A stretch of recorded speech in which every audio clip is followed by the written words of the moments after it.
actually thought.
Morning.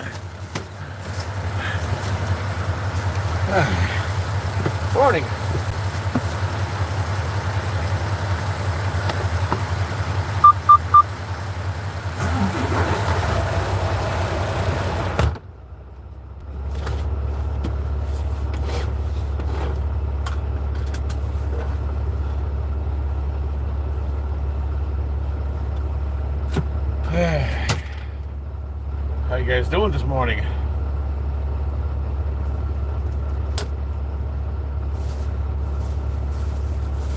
And it's up, give you something to eat. Morning, everyone.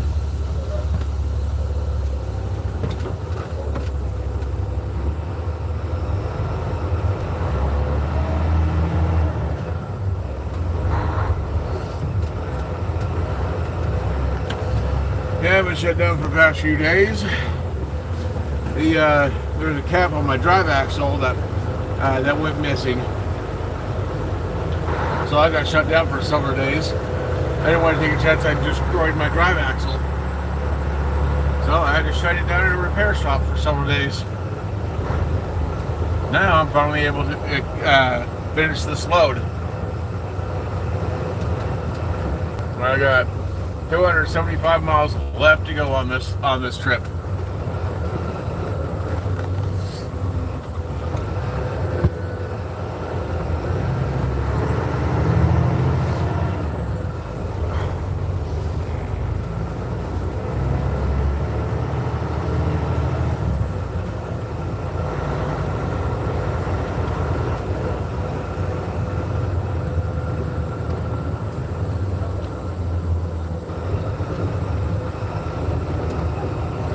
Finally leaving Missouri, or at least I'm going to be.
guess in a way I am a gangster.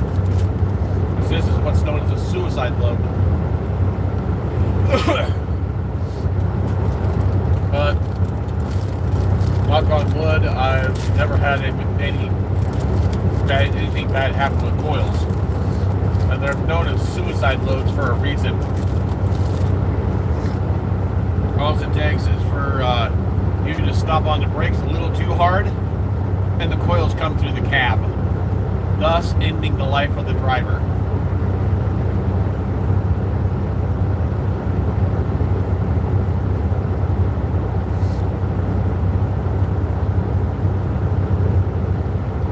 Funny thing was, when I was shut down, I was playing Truck Simulator, American Truck Simulator. Well, I was sitting down bored. So in-game, I was driving a semi-truck, and I was sitting in a semi-truck while driving an in-game semi-truck.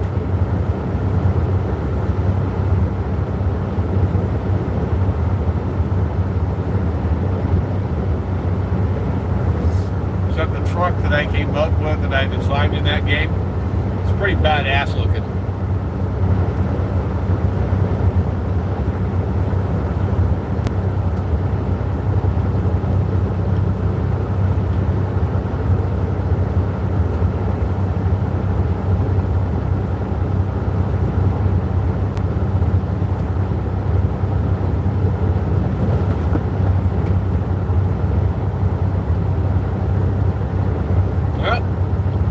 Missouri. There's Iowa.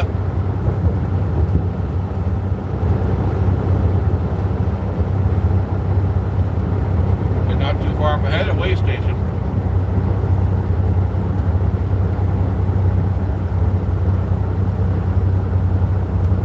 Somewhere.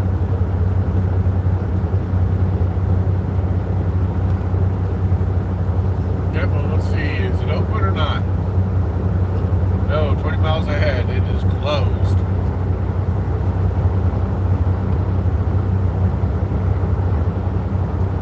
At least according to what's reporting.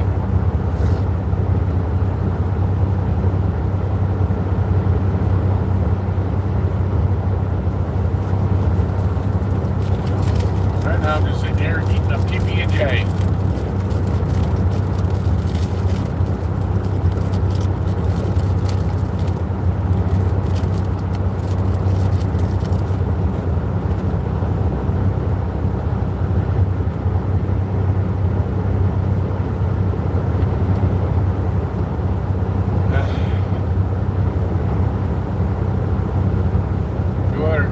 Miles to go.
Want to dock?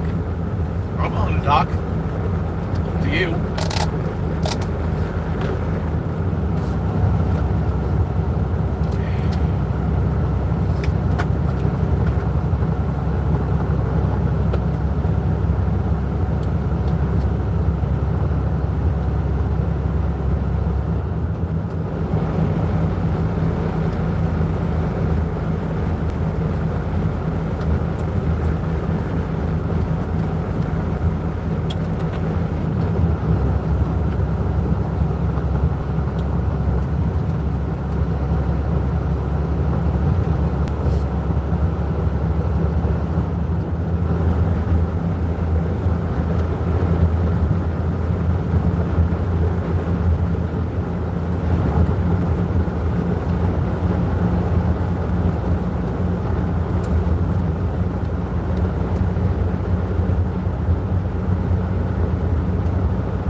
like I said, Stephanie, what happened was there's a little cap on the drive axle that came off, and it leaked fluid all over the place. So, not wanting to destroy the drive axle, I shut the truck down. And it took several days for them to finally get the part, get it shipped in, and get it put on. So yeah, it sucks. I got shut down for a few days.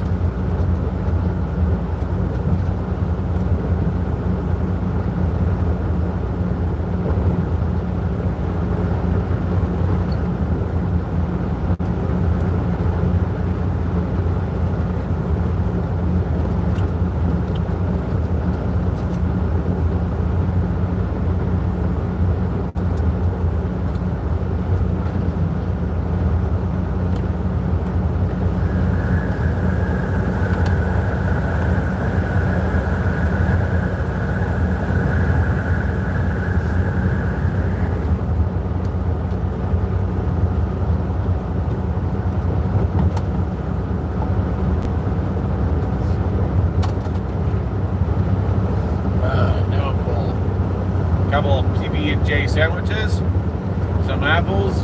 Yeah, I'm good.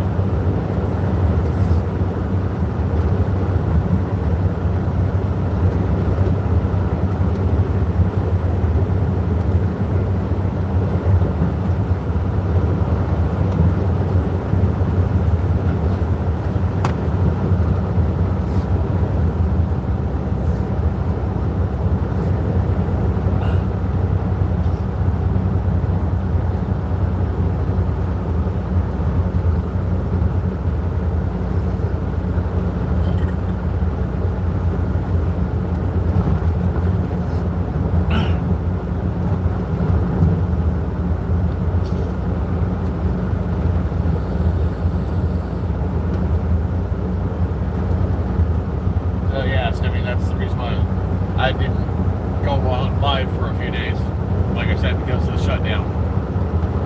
I'm not just going to have you guys sit there and look at watch a live stream with nothing going on. It drives you guys nuts and you get bored.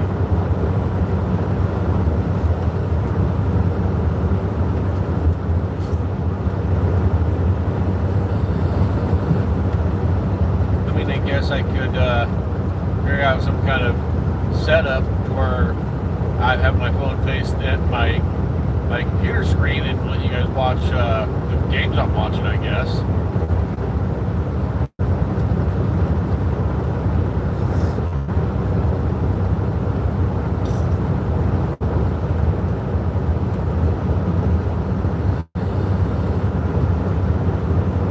I guess I can try and figure that out when I get there. Figure out how I set up the phone to record the screen.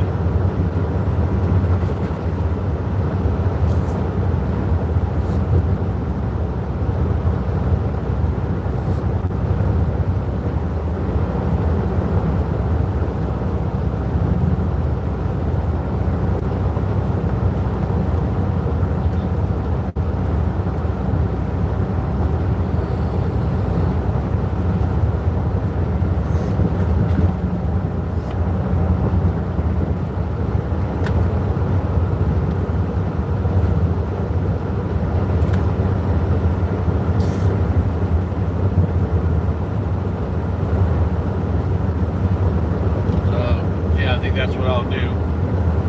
When I'm not driving, I can sit there and figure out some kind of setup or camera system, whatever, where I can potentially record my video games and stuff.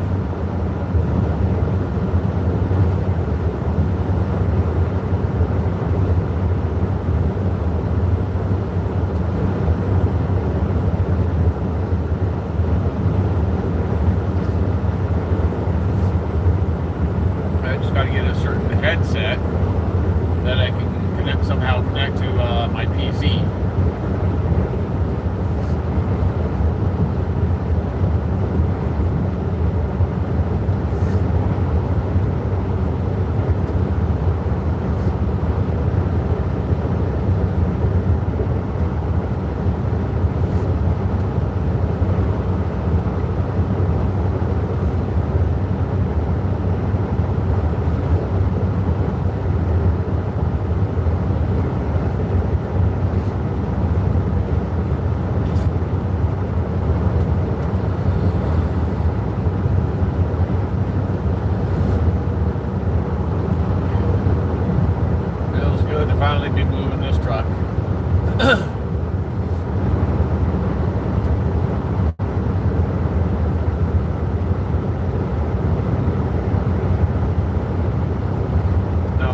I've also got a new Xbox controller coming in. Now I just have to buy a headset.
Every time I play any kind of music at all, YouTube nabs me, even if I do those spooky stories. They say copyright, which is BS.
Joke for you.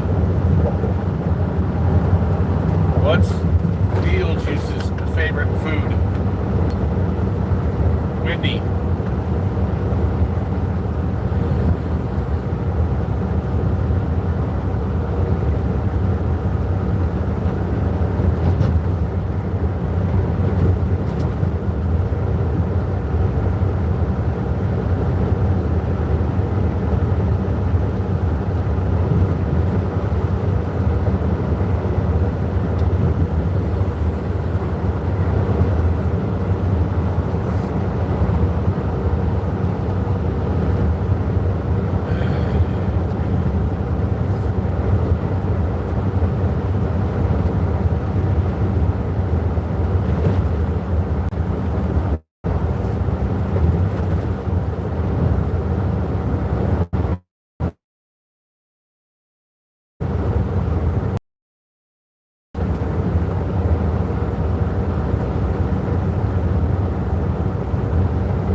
down the road. Oh, give me a second. Been a few days since I'm trying to freaking remember. Let's go to my text messages.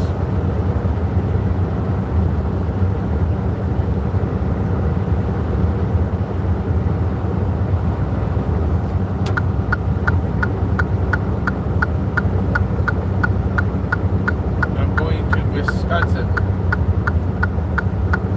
La Cruces, Wisconsin.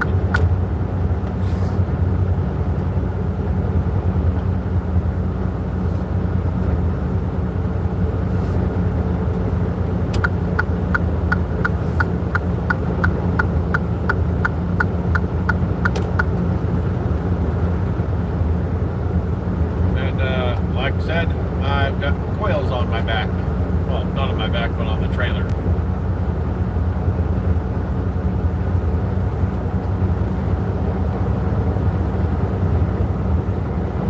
But these coils are eye to the sky, not your typical suicide.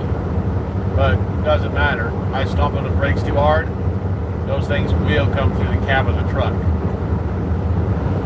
It's what's known as a suicide load.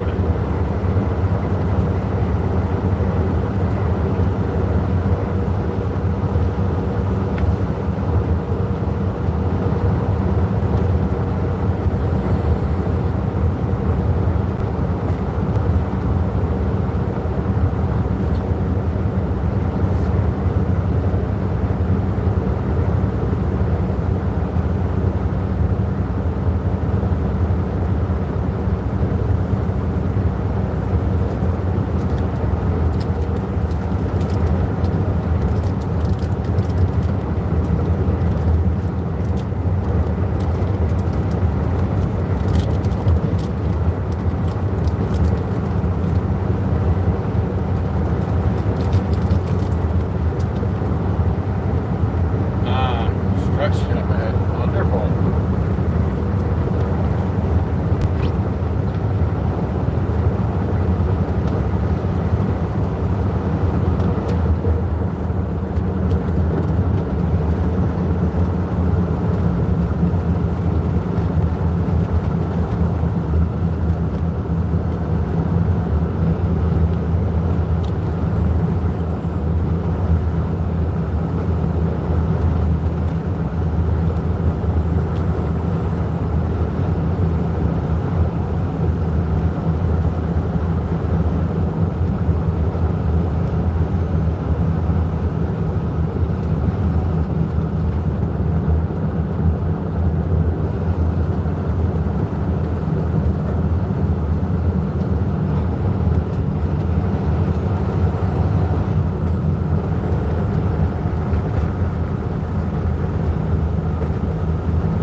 cops around.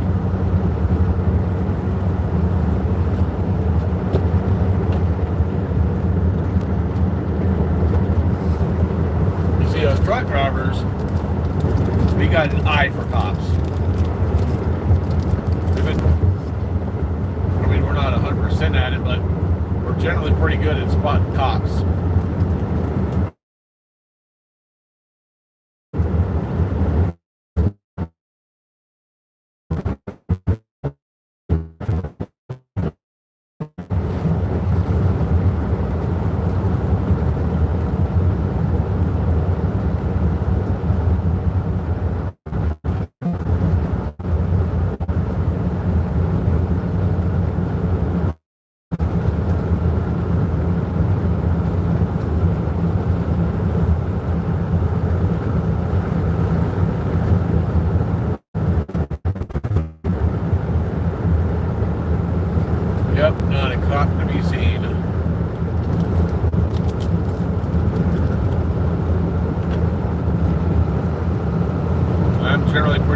spot cops. Unless they're undercover, then I guess I won't spot it because they're undercover.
and listen to some music.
Stephanie, if you want to listen to a damn good song, look up El Divo Mama. Look that up. El Divo Mama. Damn good song.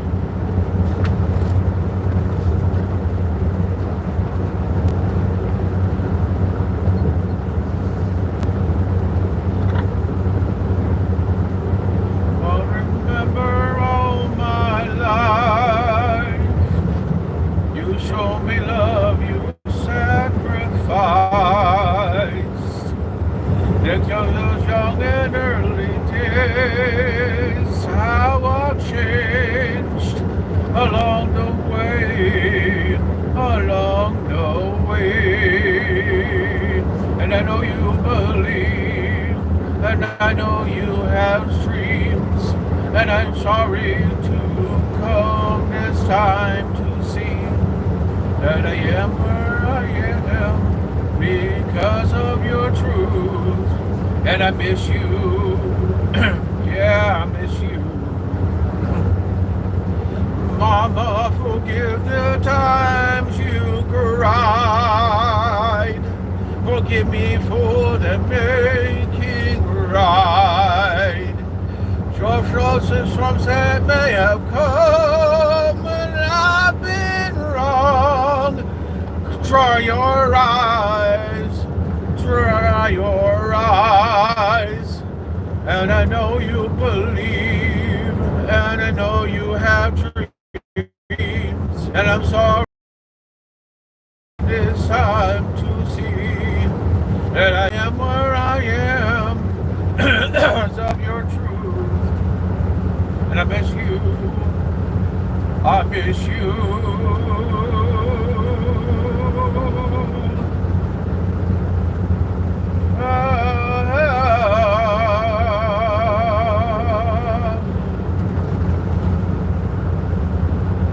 Did I divide?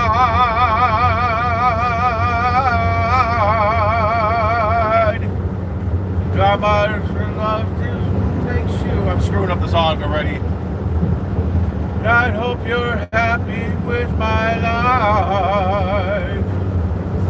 The days and every choice I made, how I changed along the way, and I know you believe, and I know you have my dreams, and I know it all to you.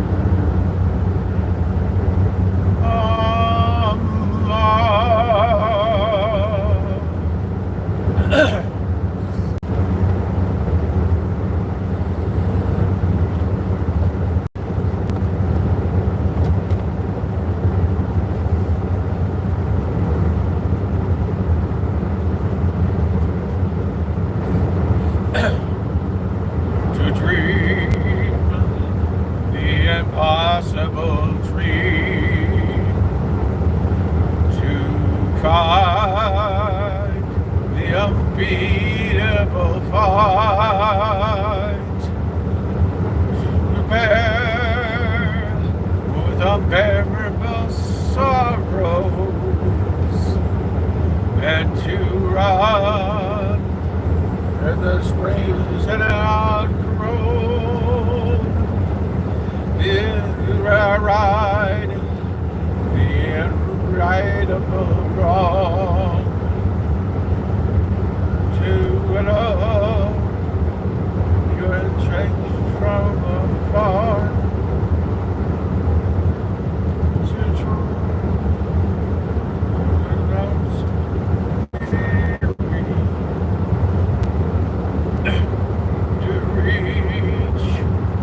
unreachable stars. This is my quest. I'll follow the star, no matter how hopeless, no matter how far. Let's fight for the ride. It's a question of hope. We'll be willing to march into hell as a heavenly stone. I haven't memorized the whole song. I'll always be true to the glorious West.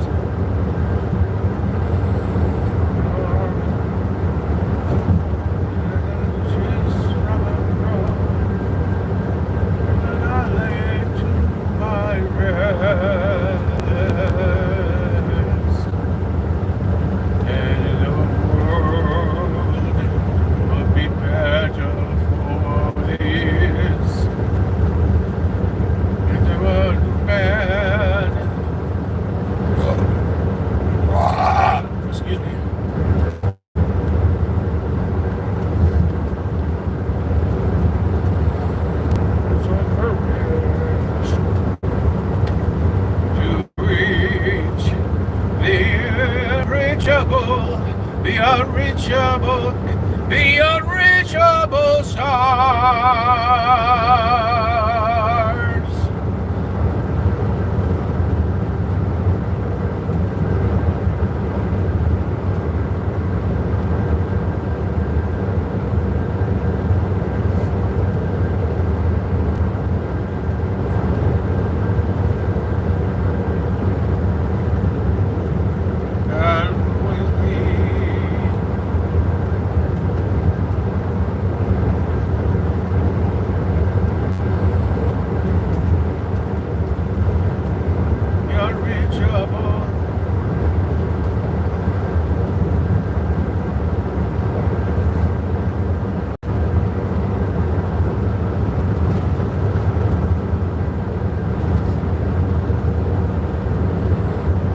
Here comes Hershey Squirts.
Sorry.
Remember all my life.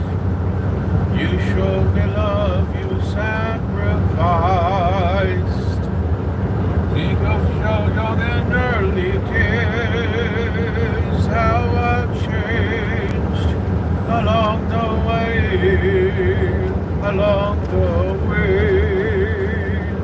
And I know you believe, and I know you have dreams. And I'm sorry to come this time to see that I am where I am because of your truth. And I miss you. Yeah, I miss you. Mama, forgive the times you cried. Forgive me for the making right. For the storms I may have gone and I've been wrong. Dry your eyes, dry your eyes. And I know you believe, and I know you have dreams. And I'm sorry to come this time to see that I am where I am because of your truth. And I miss you, I miss you.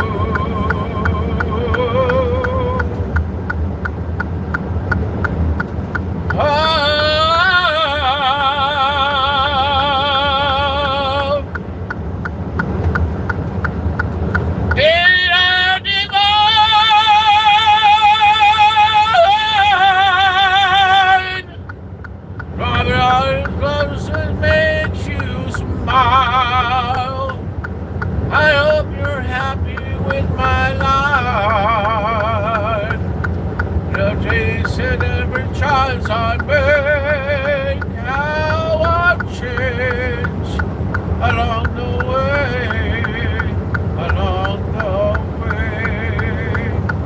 And I know you believe, and I know of my dreams, and you know it all.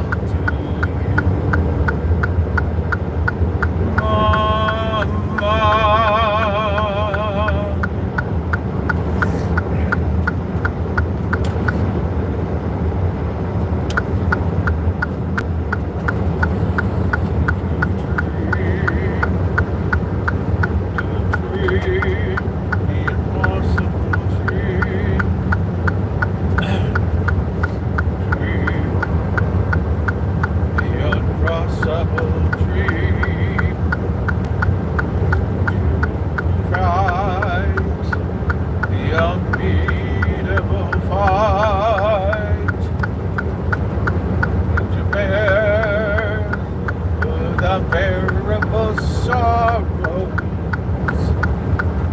and to run the other grave that has grown. If you ride the unbeatable wrong to love, you're chased from afar.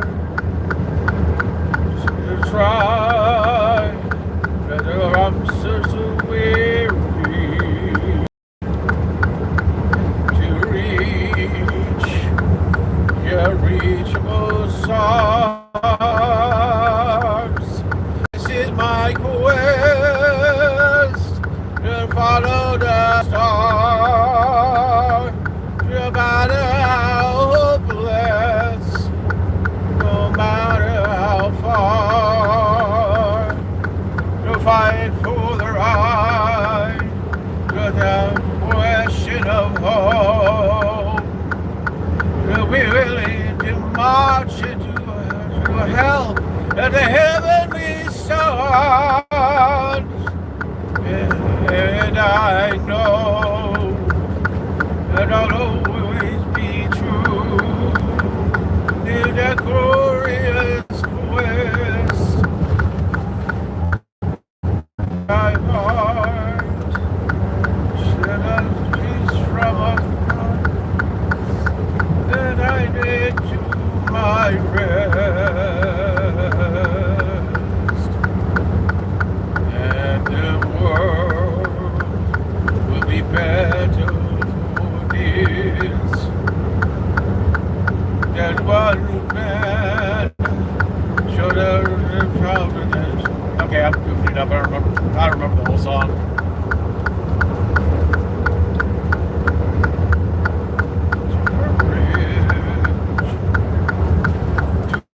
To reach the unreachable, the unreachable stars.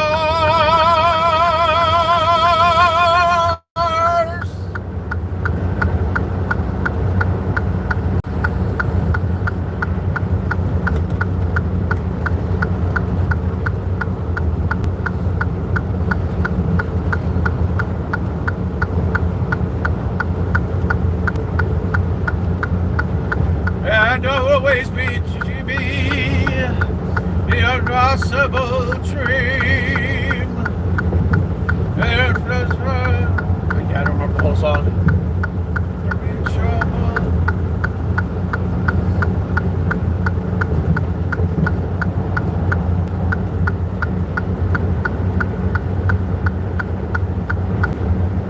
Yeah, I love the turn signal on.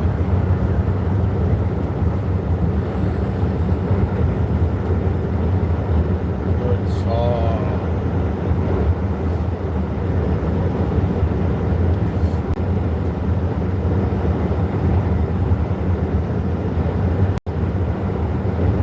First of darkness, forget these water fears of you. Nothing can harm you. Thy world to warm and calm you. Know what may be your freedom. That be like, yeah, I don't remember this song either, but I tried. People inside you, guard you and to guide you.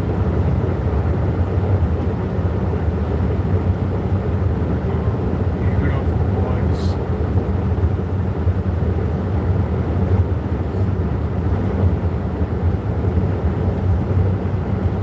Whoops. Sticking wet.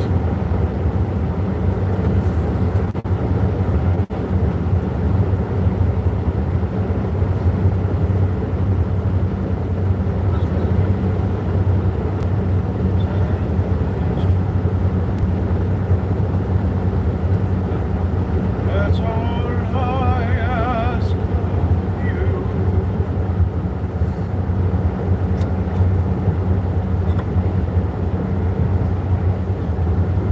No one can find you.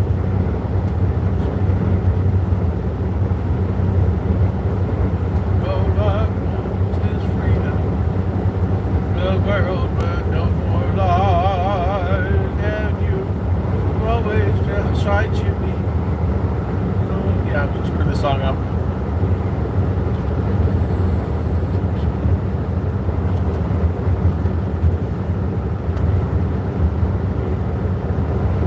This is a Christian song. You rise me up. Song. Down, alone, my soul, so weary. The troubles come, and my heart burdened me, and I am still way here in silence till you come and still a while with me. You raise me up so I can stand on mountains. Raise me up to walk on stormy seas. I am strong when I am on your shoulders. Raise me up to more than I can be.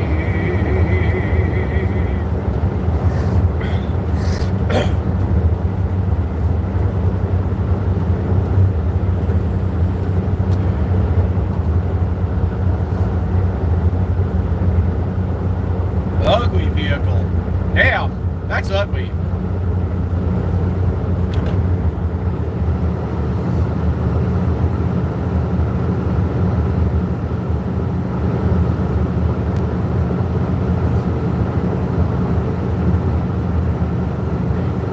You raise me up so I can stand on mountains. You raise me up to walk on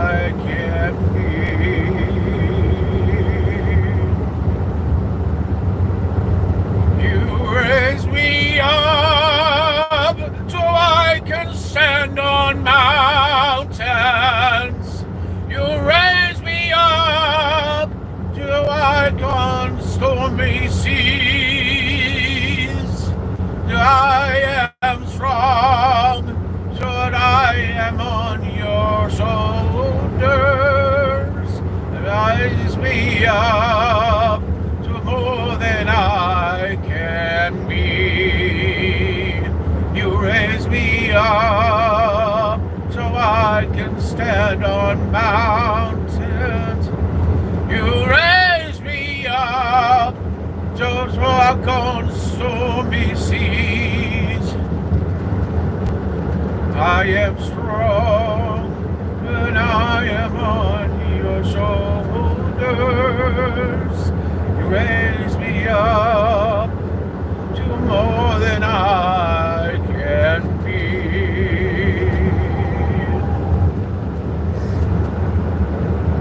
You raise me up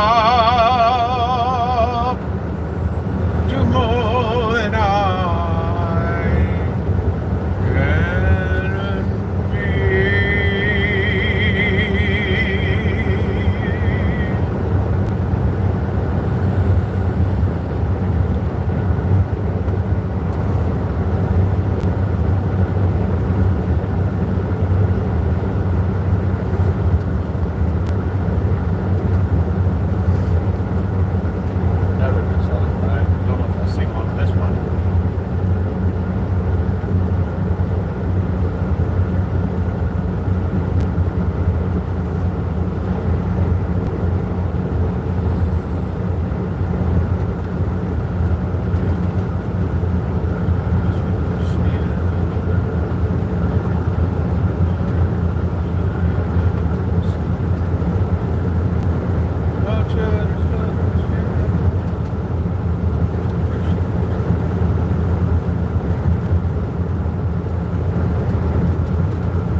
come tomorrow, I think you said, you start your job. Again, congratulations, Stephanie.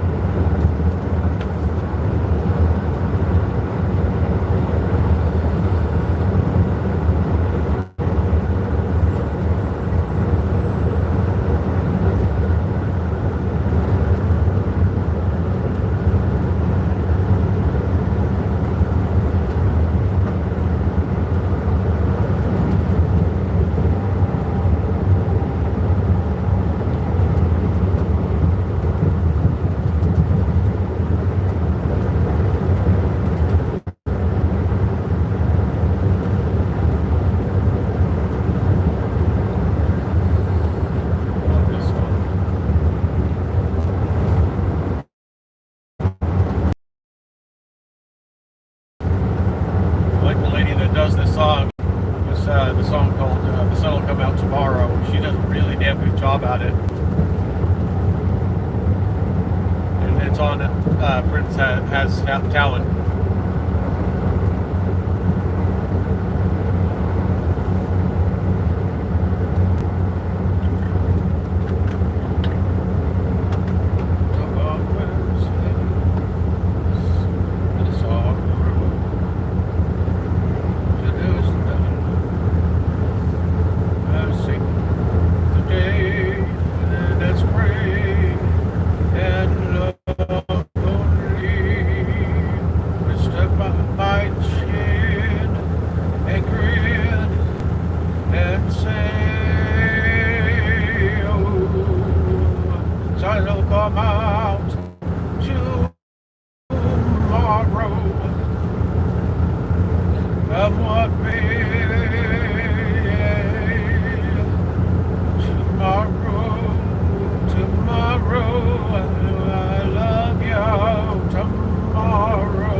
Just say about tomorrow, clear the way of cobwebs and the sorrow. Took us none, a state of shame, and that's great and lonely. Let's check about my chin and grin and say no to tomorrow,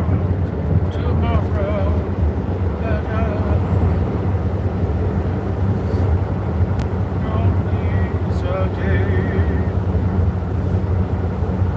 Damn, she's good.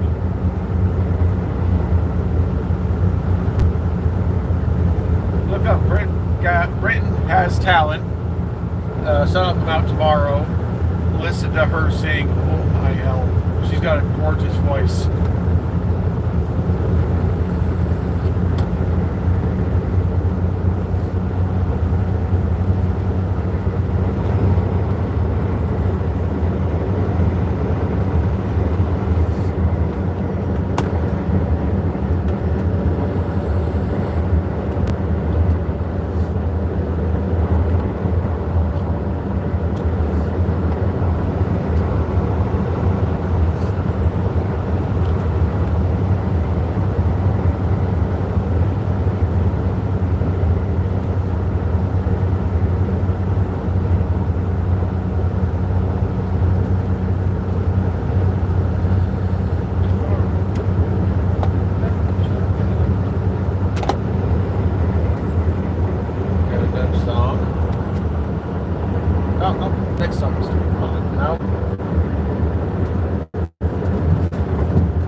don't care. You'll see what I'm going to do.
Rewind that back to the beginning so you guys can hear it. Oh,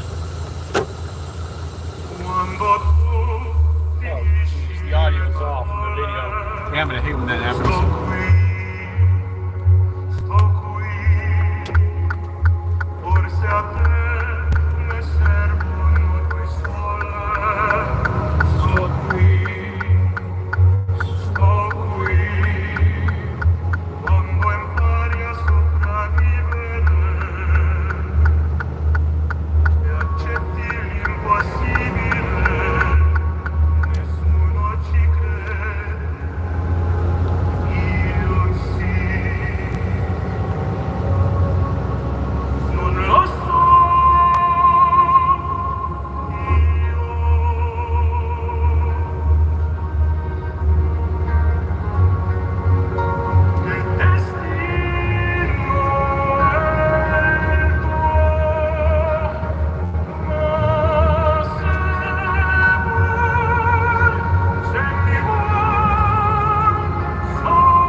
Actually, Stephanie, listen to this song. El Vivo, Mama. For the times I forgot, I'ma remember all my life. You showed me love, you sacrificed. Think of those young and early days, how I've changed along the way, along the way. And I know you believe, and I know you had dreams, and I'm sorry it took all this time to see that I am where I am because of your truth. And I miss you, I miss you. Mama, forgive the times you cried. Forgive me for not making you right. All of the storms I may have caused, and I've been wrong. Dry your eyes, dry your eyes. And I know you believe, and I know you had dreams, and I'm sorry it took all this time to see that I am where I am because of your truth. And I miss you, I miss you.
The impossible dream, to fight the unbeatable force, to bear with unbearable sorrows, and to run where the brave dare not go. To right the unrightable wrong, and to love pure and chaste from afar, to try when your arms are true.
wife, apparently. Hablando solo de ti, devuélveme la pasión de tus brazos.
tracks on.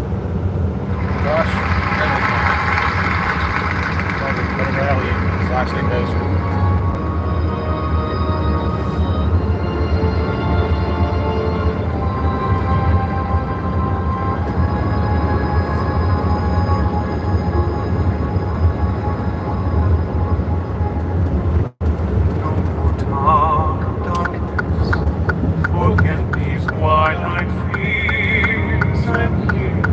Nothing can harm you. My words will warm and calm you. Let me be your freedom. Let daylight dry your tears. I'm here with you, beside you, to guard you and to guide you.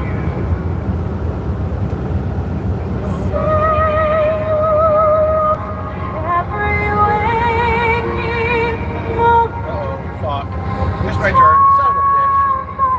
It's supposed to turn there. Fuck. Son of a bitch.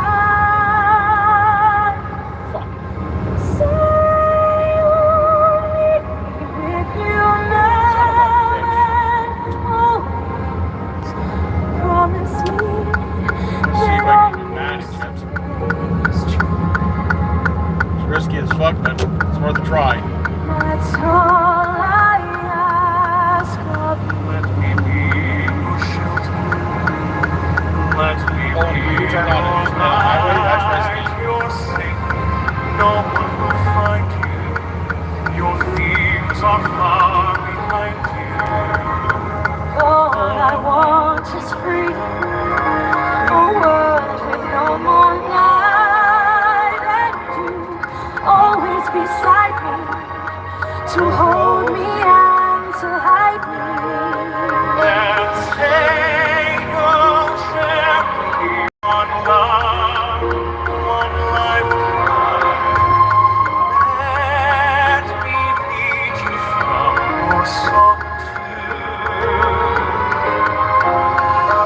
Say you want me with you here beside you. Anywhere you go, let me go too. Go, you piece of crap. That's all I ask of you. I made it. Say the word and I will follow you.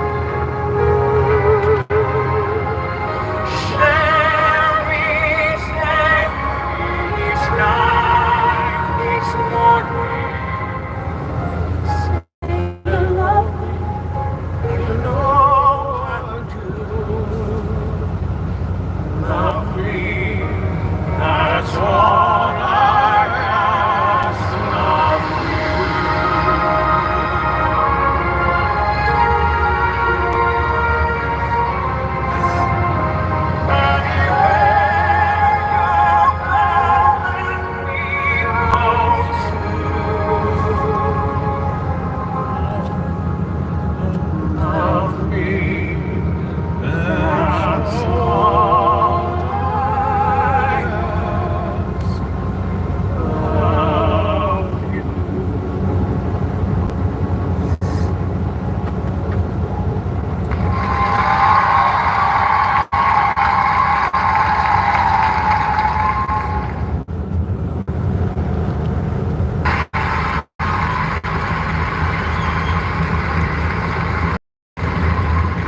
Muchas gracias, señoras y señores.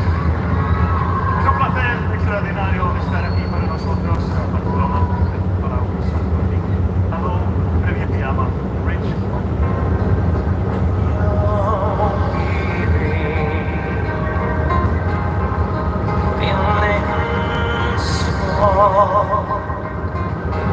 When tears are in your eyes, I will try them on. I'm on your side. When times get rough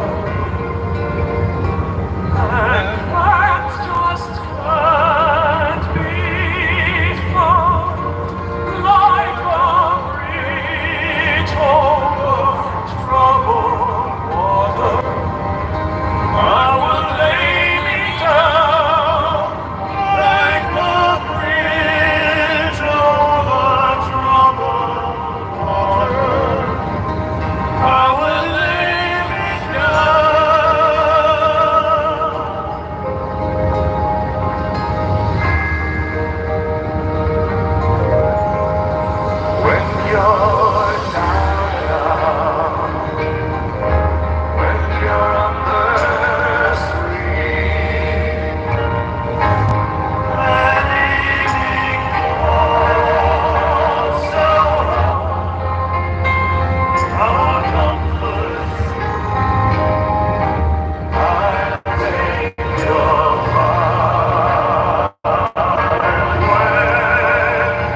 harder to you. It's so sad that you leave. It takes time to believe it. After all it's said and done, you're gonna be the lonely one. Oh, do you believe in love after love?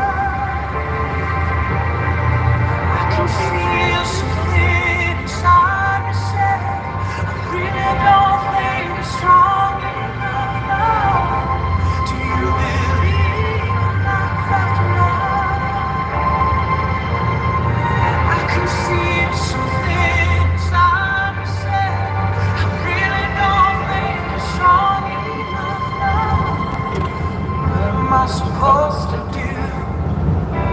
Sit around and wait for you? Well, I can't do that. There's no turning back. It takes time to move on. It takes love to feel strong.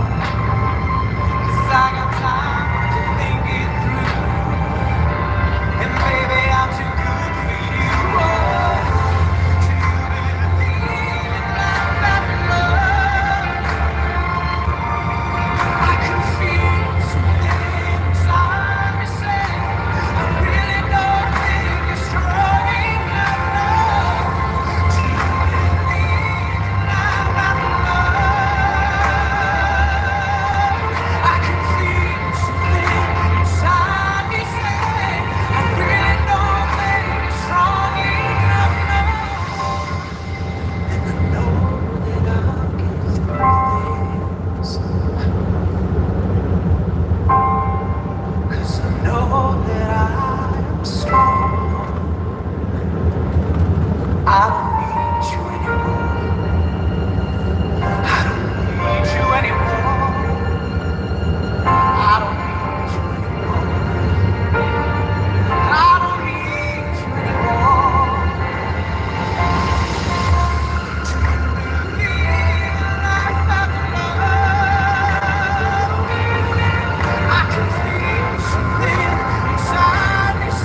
20. How old are you? You look 20. From Annie. From Anna, yeah.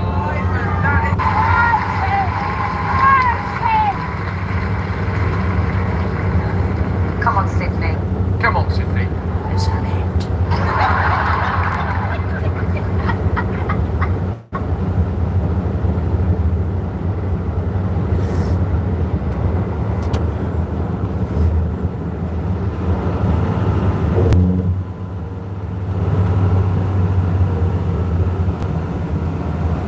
The sun will come out tomorrow.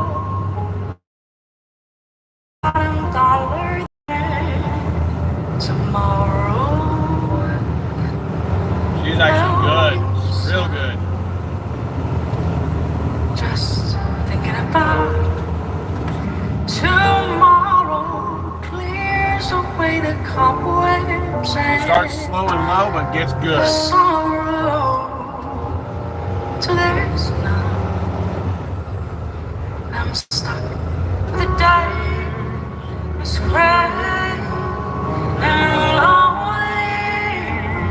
I just stick out my chair and grin and say, oh, the sun will come tomorrow. So you gotta hang on till tomorrow. Come what may.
feedback is terrible.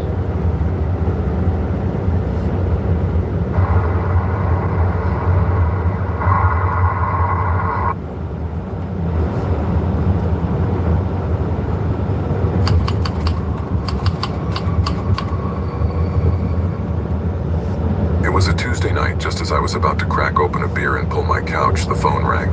I wasn't expecting a call, least of all from the cemetery where I had been working for over a year.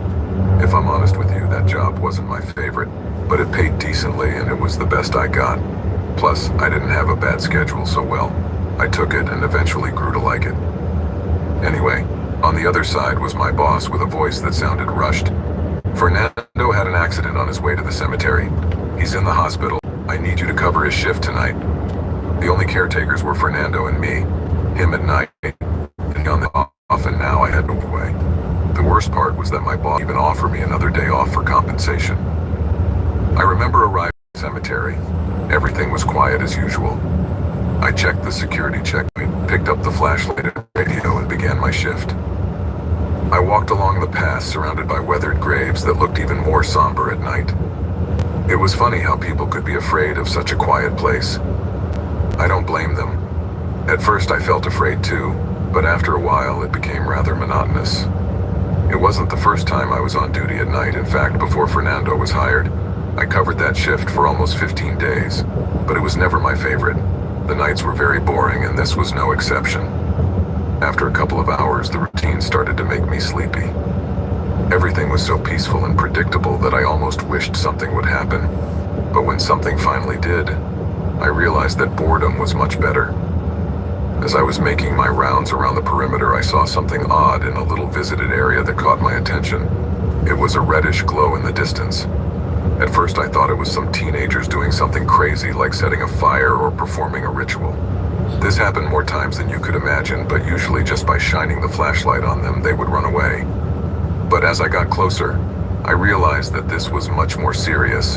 It was a group of hooded people standing around a campfire, and they didn't look like teenagers. The group was quite large, but what I saw next simply chilled my blood. These people were digging up a corpse, and they were moving with eerie precision, as if they were doing it all the time. At that moment, I realized I was in danger. Just the same, with trembling hands, I pulled out my cell phone and started recording the scene. My heartbeat was loud in my ears as I sent the video to my boss, not thinking too much about what I was doing. Panic set in as I recorded the scene. I knew I couldn't just stand there and watch what they were doing.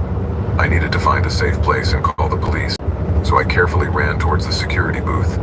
But as I was about to enter, something stopped me in my tracks.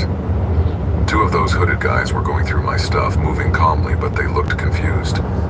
At that moment, I realized they weren't expecting to find my belongings. They were realizing they weren't alone in the cemetery. Suddenly, I felt a shiver run through me from head to toe and realized that I couldn't turn back, because those guys were looking for me. So I decided to escape through the back door, a little-known access that almost no one used. It was my only way out. I ran with my heart racing, keeping in the shadows and praying that they wouldn't see me. But when I got to the back door, I saw that it was guarded by two other hooded men, on the lookout for any movement.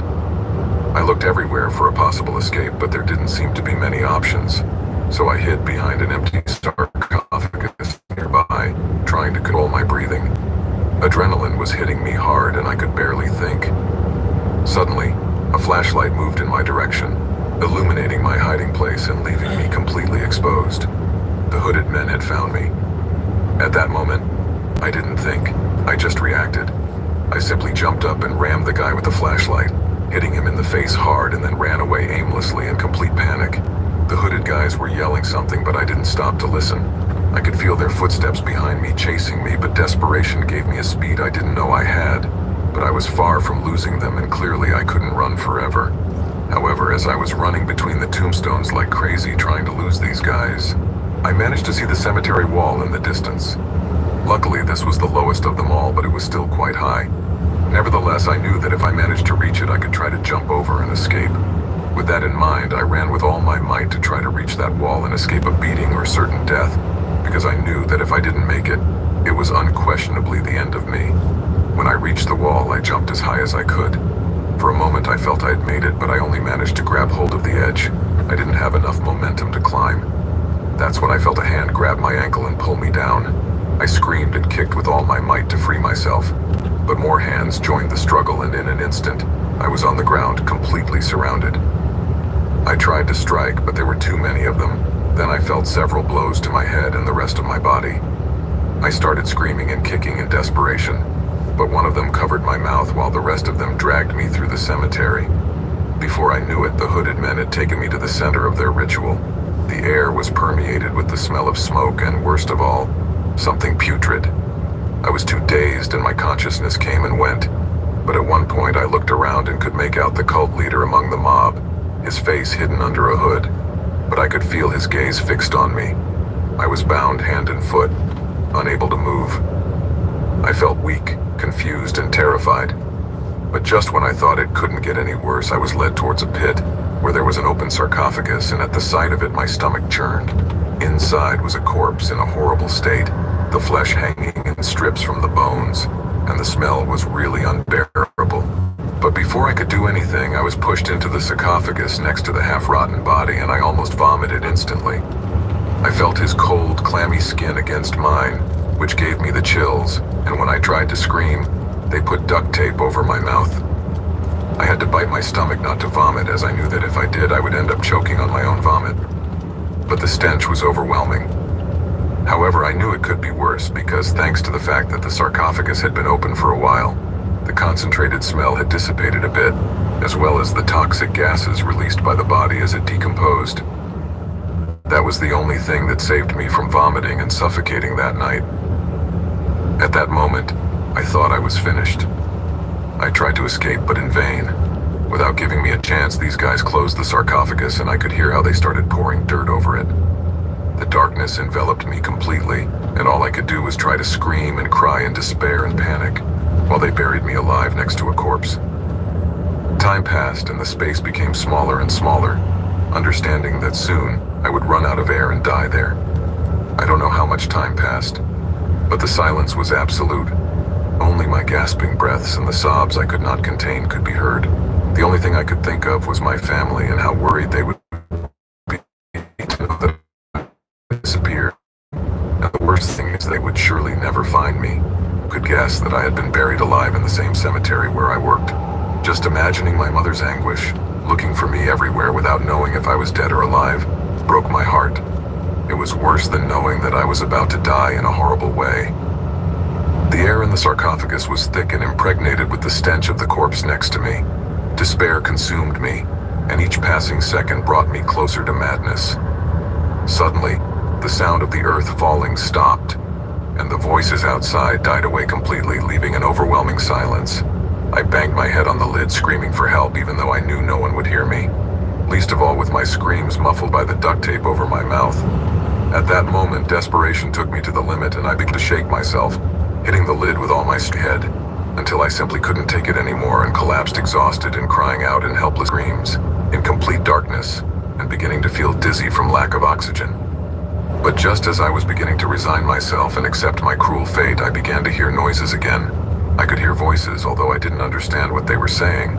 I also began to hear what sounded like shovels shoveling earth. I thought I was beginning to hallucinate from lack of oxygen, until I saw the lid of the sarcophagus begin to lift. Suddenly, the light from the flashlights dazzled me and the cool air hit my face. As I saw the faces of the policeman and my boss in front of me, I felt my soul descend into my body. I don't think I have ever felt so happy and grateful in my life. The relief I felt was so great, I almost fainted. It turned out that my boss had called the police as soon as he saw my message, and to my good fortune, they arrived just in time to rescue me. Fortunately, the hooded men didn't get to fill the whole pit because they fled when they heard the sirens. And thanks to that, they were able to hear me scream and hit the sarcophagus, which led them right to where they had buried me. After untying me and removing the tape from my lips, the policeman rushed me to the hospital. Part of me still thought it was all a dream, that I was still with the corpse and that I was going crazy. But eventually I understood that it was all over. After a lot of questioning and interrogation by the police, Fernando, the guy whose shift I covered, confessed the whole truth. He was the leader of the cult and led his buddies into the cemetery during their shifts for satanic worship. It was all planned for that night. His accident was just a hoax, so they would send me to cover for him and use me as an offering. He also confessed that the sect had as a rule to make sacrifices without blood. They had as a dogma that man was of the earth, and to the earth he should return. That's why they buried their victims alive. But most chilling of all, Fernando revealed that the corpse next to which I was buried was the victim of another of their twisted sacrifices. But it was not the only one. There were at least 8 more people who had been buried alive in the cemetery. I felt a knot in my stomach when I heard that. I couldn't help but feel deeply sorry for those poor innocents and for their families, who were surely still living with the uncertainty of knowing what happened to their loved ones and why they disappeared without a trace. Fortunately, after Fernando's confession, the police managed to dismantle the sect and were also able to exhume the bodies of the victims of their rituals, identify them and deliver them to their families so that they could have a dignified funeral. This experience marked my life forever. That same day, I quit my job as a cemetery caretaker, and to this day, whenever I pass by one, I can't help but relive the nightmare of that night.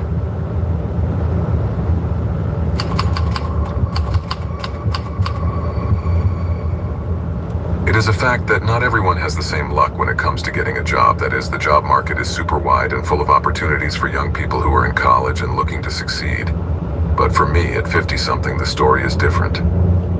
My name is Benjamin, and I am 52 years old. And before you get the wrong idea, this is not a complaint about how hard it has been to find a job. In fact, I want to tell you how the job I got with a lot of effort, and that I thought would open new doors for me, is probably the last one I will ever have. I never had the opportunity to go to school formally, and throughout my life I worked mostly freelance as a small businessman in a small town in Georgia. However, in recent years, after facing a tough illness, my small business went down the drain and all my savings were spent on medical treatment. Fortunately, I managed to recover, but I no longer had my livelihood and I am the main breadwinner for my family, so I had no choice but to go out and look for a job. In each interview, I was surprised. Some people told me that they would call me after seeing other candidates, but I could tell from their looks that the decision was made, and it was a no for me. Others were more direct and told me that I was too old, even to be a cashier in a supermarket. It was one series of failures after another, but just when I was losing hope, an opportunity came my way, and I didn't hesitate to take it right away. I started working the same day, and the truth is that it was quite simple. I would be in charge of taking care of a soccer field at night. The team was not famous, so the stadium was quite modest. Normally in jobs, people usually ignore me or talk to me grudgingly, but here everything was different. Everyone from the president to the players treated me like part of the family. It was a great atmosphere and I felt great at first, but then I discovered something that changed things completely. Although during the day everything was warm and friendly, the locker room was old and empty, and it had a weird, almost creepy feel to it. The truth is that I wasn't exactly a superstitious man or anything like that. I was just an adult, and therefore, I wasn't going to let myself get carried away by silly fears. However, the players used to share ghost stories all the time and always warned me to be careful at night, but I knew they were just pulling my leg. My first few nights on the court were pretty quiet. In fact, I almost fell asleep a couple of times because there wasn't much to do. But eventually I got into a routine, even bringing a book to read after I cleaned up. I want to be honest, I did hear a lot of noises in the locker room and in the facility in general, but nothing that could scare me away. It's normal that there is always some sound in a place like that. Getting scared by each one would mean that I should dedicate myself to do something else, and it's not like I had many options, so I had to learn to deal with those things as best as possible, and without letting them affect me. As I said, I'm an older man, and I know how to keep control. Besides, the important thing for work purposes was that there were no people lurking or mice around. That night I spent it in silence, trying not to let anything interrupt my tranquility. But I had no idea that this calmness was going to make me let my guard down, and now I was about to face something that would endanger my own life. I had barely started my shift and had just finished cleaning the players' locker room. At that moment, I was walking out to attack a hallway when I heard a noise that caught my attention. It was coming from the locker room and it was so loud I couldn't ignore it. I knew it wasn't the noise of an animal. It sounded like someone was breaking something. Confused, I took out my cell phone and went back to the locker room, recording as much as I could. But without realizing it during the recording, a terrifying shadow rushed past the wall. I didn't see it at the time, but I felt that the atmosphere in the locker room had completely changed in those 3 minutes I had been out. Although visually everything was still the same, there was a kind of presence that made me shiver. It was as if the place had been filled with a strange cold, a kind of icy blast that wasn't coming from the wind. I got goosebumps, and not precisely because of the cold, but because I felt the unsettling certainty that I was no longer alone, even though I was. Before I could do anything, my cell phone went dead. The battery had suddenly died, which was illogical because I had just looked at the icon and it had over 80% charge. This was too strange, but it was about to get worse. Suddenly, the door to one of the lockers opened, and without any explanation, it slammed shut again, as if someone had thrown it with a lot of force, making a loud noise. At that moment, a wave of panic came over me, so I ran out of the locker room as if the devil was chasing me. But suddenly, when I was halfway there, I ran out of breath and collapsed to the floor with a horrible feeling in my chest. It was as if my lungs were about to burst and an oppressive pain settled in my chest. I struggled with all my might to get up, but to no avail. My body was unresponsive. Suddenly, there in front of me, a man appeared. He was a local soccer player, although I had no idea why he was dressed to play at that hour. As I sat up as best I could, I realized that there was something very wrong with him. His skin was whiter than normal, an unnatural grayish white. His eyes were glassy and his body was bruised. The instant our gazes met, the guy started crying, but they weren't normal tears. They were tears of blood cascading down his face. I didn't know who the hell the guy was, but one thing was for sure. He was not human. I was paralyzed and on the verge of having a heart attack, literally speaking. The tightness I felt in my chest intensified and my breathing was out of control. As I tried to catch my breath, I tried to run away again, but he grabbed me by the neck with one hand and lifted me off the ground. He looked at me with an expression of despair and sadness that I couldn't decipher and started screaming like crazy. "Help me, please don't leave me here. I didn't ask for this. I'm married. I have a 3-year-old son. It can't end like this. Please help me." At first I felt overwhelming fear, but somehow I felt sorry for him.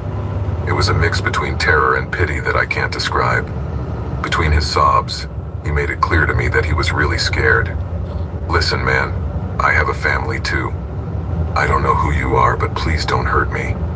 He started shaking his head just as desperately and then told me, "I just want to see my own. You don't understand the things that are happening to me. I can't go back. I just want another chance to hug my family." There was a lot of fear in his voice, but I could tell it wasn't fear of dying, but of leaving his own. Something I identified with so much. Her presence felt so real that it made me doubt. Every fiber of my being told me that I was in danger, and although his gaze was intense and frightening, I felt that there was no evil in him. Suddenly he let go of me and screamed for help again, but this time he wasn't looking at me. He was looking behind me. Then the temperature in the place dropped even more, and although the light was on, the room was darkening rapidly. Without thinking, I looked behind me, and what I saw froze my heart. There was a bunch of shadows moving swiftly, approaching where we were. "They're here. Please don't let them take me," he shouted. Within seconds, the shadows surrounded the room, and heedless of my existence, they lunged at the frightened man. These cold shadows began to envelop him as he screamed louder, desperate and panicked. He almost dropped to the ground and began to writhe as if on fire. But an instant later, something invisible began to drag him away, and in the blink of an eye, I saw him no more. I couldn't believe what I had just witnessed. My only reaction was to stay on the ground, curled up like a child, crying and praying that this was all just a bad nightmare. I had to gather all my strength to stand up, and as soon as I did, I ran out of the place again with the pain still squeezing my chest. So instead of driving home, I went straight to the nearest hospital, with the image of that terrified boy very fresh in my head. And I begged God that at least I would be allowed to get home to hug my loved ones. Fortunately, I made it to the hospital, and when the doctors attended to me, they ruled out that I was having a heart attack or anything related to my heart. Gradually, I started to feel better after that, and the pain gradually disappeared. I had all the appropriate tests, and everything seemed to be in order.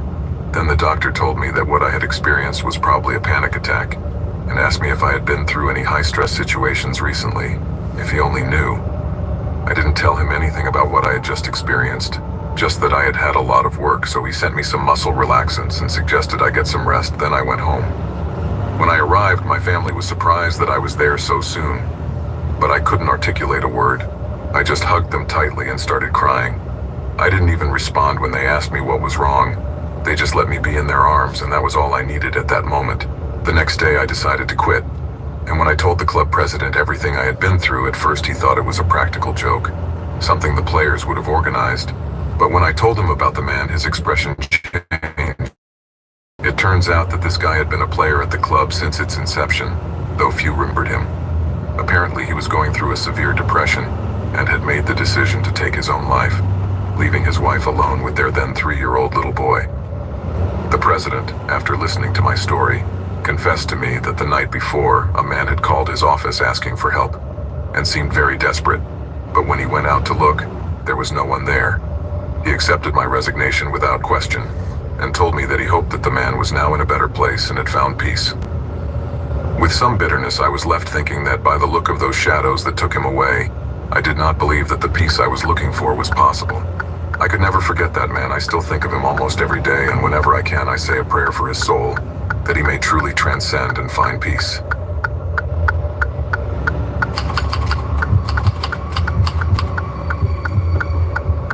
I used to work as a caregiver in a home for the elderly.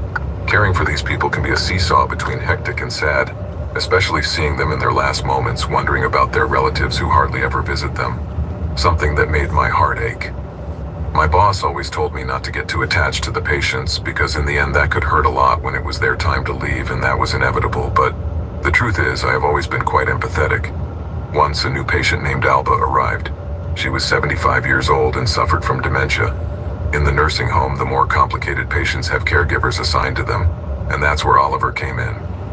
Oliver was the former manager of the place, and he had a rather peculiar personality. First of all, his appearance was not the most pleasant. He was a scruffy and rough-looking guy. Besides, he used to smoke a lot and always smelled of cigarettes. But not only that, he had a reputation for being a very heavy and rude person. Even other employees and even the patients themselves used to avoid him. I heard rumors that he was especially rude to newcomers. So being new to the team, I was already a bit anxious. That's why when I was assigned to work under his supervision before Alba's arrival, I almost had a heart attack. That day, Oliver called me into his office. "May I come in, sir?" I asked. "Don't waste your time, come in at once," he snapped at me. As I entered, he looked me up and down, and that sent shivers down my spine. His intense stare made maintaining eye contact super uncomfortable, so I tried to disguise my nerves as best I could. "So you're the new girl, huh? Well, at least you're not ugly." Her suggestive tone was pretty clear, but since I was new to the job, I decided to keep quiet. It wasn't the first time I'd heard comments like that, so I just ignored it. Oliver handed me Alba's file and explained what I had to do each day, and as I listened to the very long list of assignments, I realized that he was there to relax while I did the work of 2 people at once. It was clearly abuse on his part, but in the end I didn't mind too much because Alba turned out to be a very sweet person, and probably the easiest patient to take care of. She never made a fuss because she barely remembered what she wanted. He would wake her up, help her bathe, feed her, and even read her stories to put her to sleep. She didn't remember my name, but after a week she began to recognize my face. One day while bathing her, I saw that she had bruises on her wrists, which worried me quite a bit, as I was sure she couldn't have done that on her own. I decided to talk to Oliver first before escalating the issue. As I entered his office, I saw him sitting with Marcella, another caregiver, smiling at her with that typical disturbing smile he had. But when I saw her frightened face that gradually relaxed, I understood that whatever was going on in there had probably scared her as much as it did me. "What do you want?" he asked me dryly. "I can see you're busy, but I need to talk to you about Alba," I told him. His expression changed immediately upon hearing her name, reddening with anger. Truthfully, I hadn't expected that reaction. Then she looked at Marcella and then toward the door, and she shot out as if she had received a distress signal. "Alba has bruises on her wrists. I think someone did that to her," I blurted out. "That's nothing. Sometimes they get restless and need to be accommodated," he replied, and I was speechless. "And what do you mean by accommodate them? Do we go on with our work then?" "Yes, exactly," he answered me defensively. I left Oliver's office with a lot of doubts plaguing me. Clearly he was bruises on Alba. Was he the one who gave them to her? That night, I decided to stay hidden for a while and watch what Oliver was doing in the dark. I saw him approach Alba's room, so I followed him silently. The door was slightly open, which allowed me to look in easily. From the room, I could hear faint cries from Alba. "No, please leave me alone." The poor thing was lying on the bed, and Oliver was shaking her too hard with a sinister smile on his face. At that moment, I understood that I was a real psychopath, and it really disgusted me what he was doing. Suddenly, he came out of there and went to the bathroom. I couldn't see clearly what he was doing, but at once he came back out with a cleaning rag and started wiping it over Alba's face while laughing like a madman. "Get it straight, old lady. It's what you deserve," he said as he ran the rag over her face and told her he had used it to clean the toilet. My stomach turned when I heard that. I didn't know if it was true or not, but what kind of human being is he, and why hadn't anyone reported him? Could it be that they had never seen him do this? Carefully, I took out my phone and started recording. I wanted Alba to know I was there, but I also needed proof to make sure Oliver was kicked out of that place. A person like him couldn't be in anyone's care. Prison is where he belonged. He was taunting Alba while she kept begging him to leave her alone. I wanted to intervene, but I had to gather evidence, otherwise it would just be his word against mine. And I was the new one, so I had everything to lose. Suddenly, Alba threw a box of tissues at her, proving that despite her age, she hadn't forgotten how to defend herself. "Oh, so you're a fighter, huh? Let me show you a thing or two," Oliver told her, grabbing her wrists and starting to twist them violently. "Stop, please, it hurts," cried Alba. Tears welled up in my eyes as I saw what she was doing. My desire was to jump up and give that monster comeuppance, contacted the police. At first, Oliver denied everything as he did, but when he saw the video, his face paled. Alba's family was informed, and they made sure Oliver faced the consequences of his actions. I will never forget the look in his eyes when the cops arrested him. He seemed determined to ruin my life, and honestly, I still feel such intense hatred for him that my blood boils just remembering it.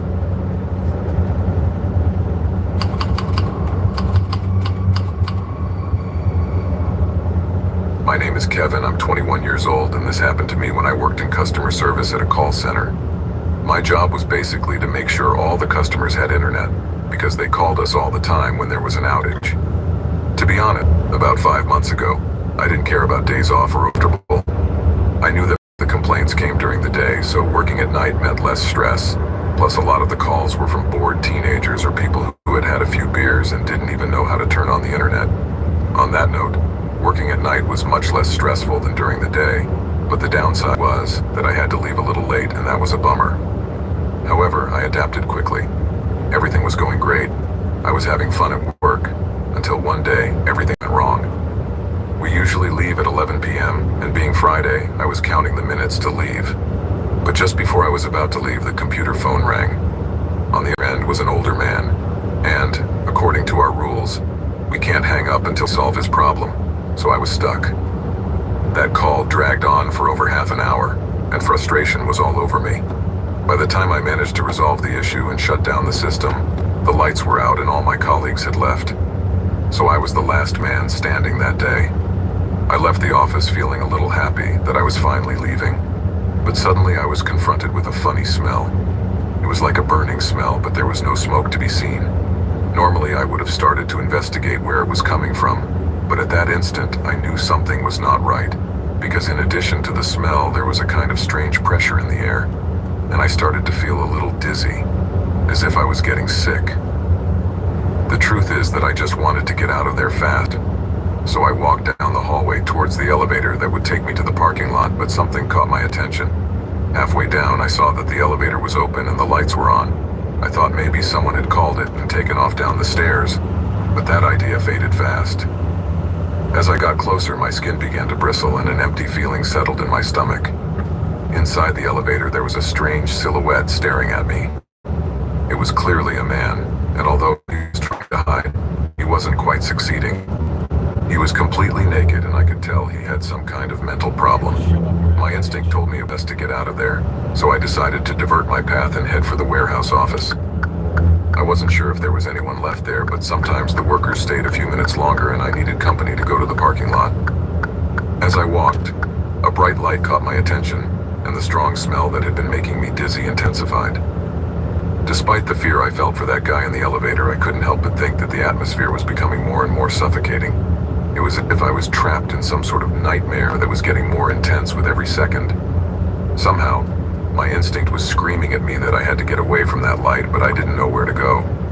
The truth is that my mind was in denial, trying to explain why everything felt so strange to me and why all of this made me feel so bad. As I looked more closely, I saw about 10 people around.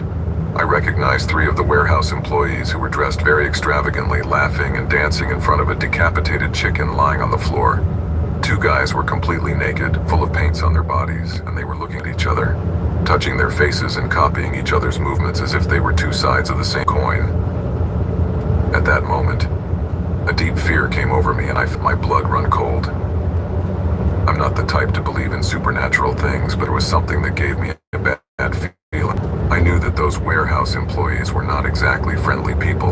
On the contrary, they had a reputation for being troublemakers who got into fights for fun and did not hesitate to threaten those nearby. I was convinced that they were not going to be very happy to see me there, witnessing whatever it was they were doing. I was starting to get desperate.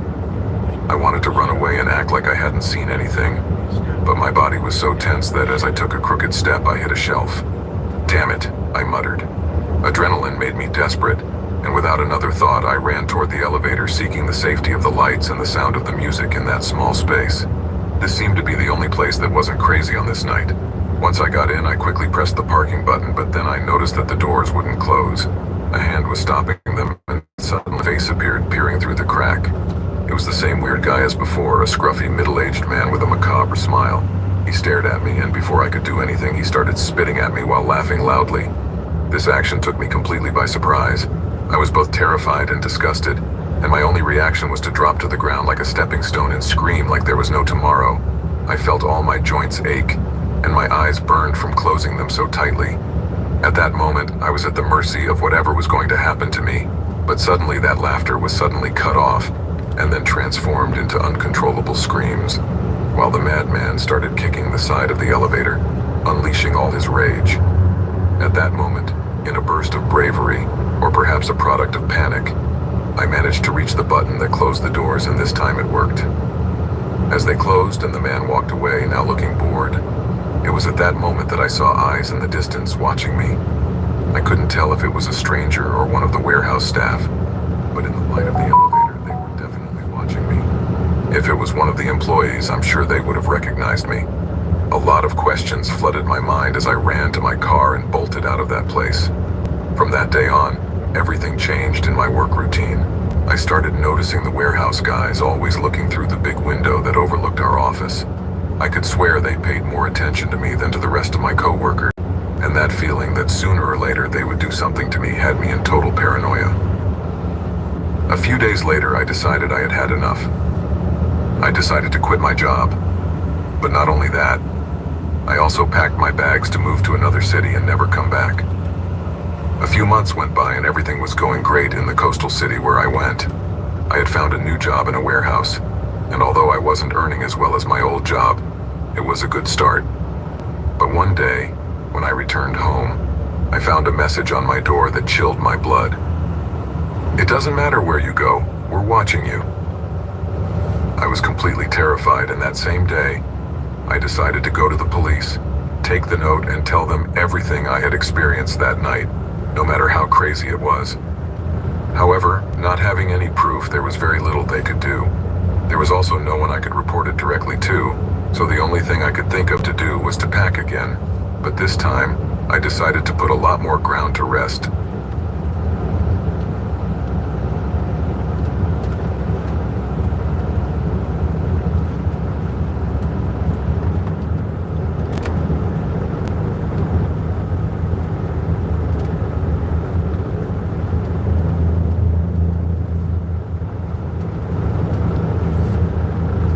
So I packed up my things and went back to my native Canada with my parents.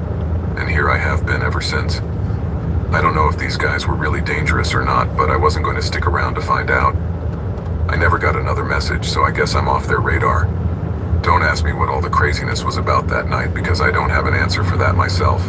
Even today I remember it as a bad dream, but it wasn't. Of that I'm more than sure. So if any of you have any ideas, please let me know.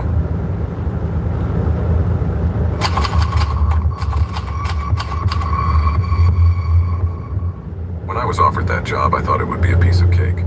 Taking care of a supermarket in a quiet neighborhood of the city at night didn't seem complicated, and the truth is that I had been out of work for months, so I didn't even think about it. I couldn't refuse the offer, especially because my economic situation wasn't great.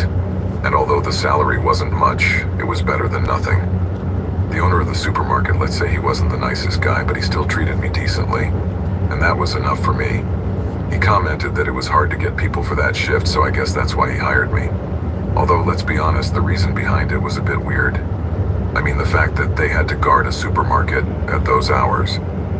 However, as I learned shortly before I started from some guys in human resources, this place was different. Here, there were reports of things disappearing or moving on their own. The owner didn't want to look for weird answers or anything like that.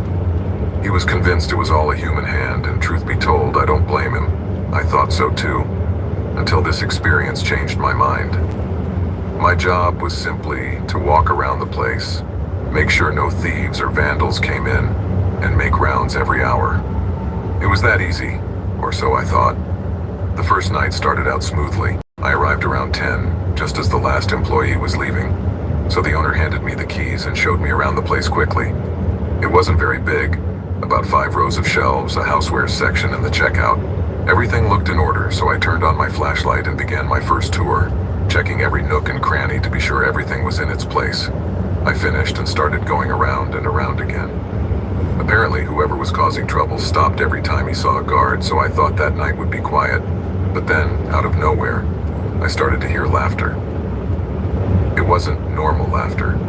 It sounded childish, like a child's. At first, I thought I was just hearing things that was just my mind playing tricks on me since I wasn't used to being awake so late. So I assumed it would be that, but the laughter wouldn't stop.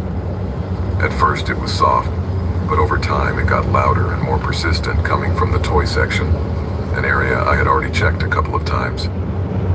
At that point, I turned off my flashlight and stood silently, trying to find where the sound was coming from. But the laughter faded for an instant, leaving me in even more eerie darkness. Just when I thought I was making it up, I heard something fall from one of the shelves, breaking the silence. It was a toy, a small, worn-out stuffed animal that had fallen from where it was for no apparent reason. I went to grab it immediately, examined it and saw nothing unusual about it, so I put it back in its place. But as I walked away, the stuffed animal fell again, this time without touching the shelf.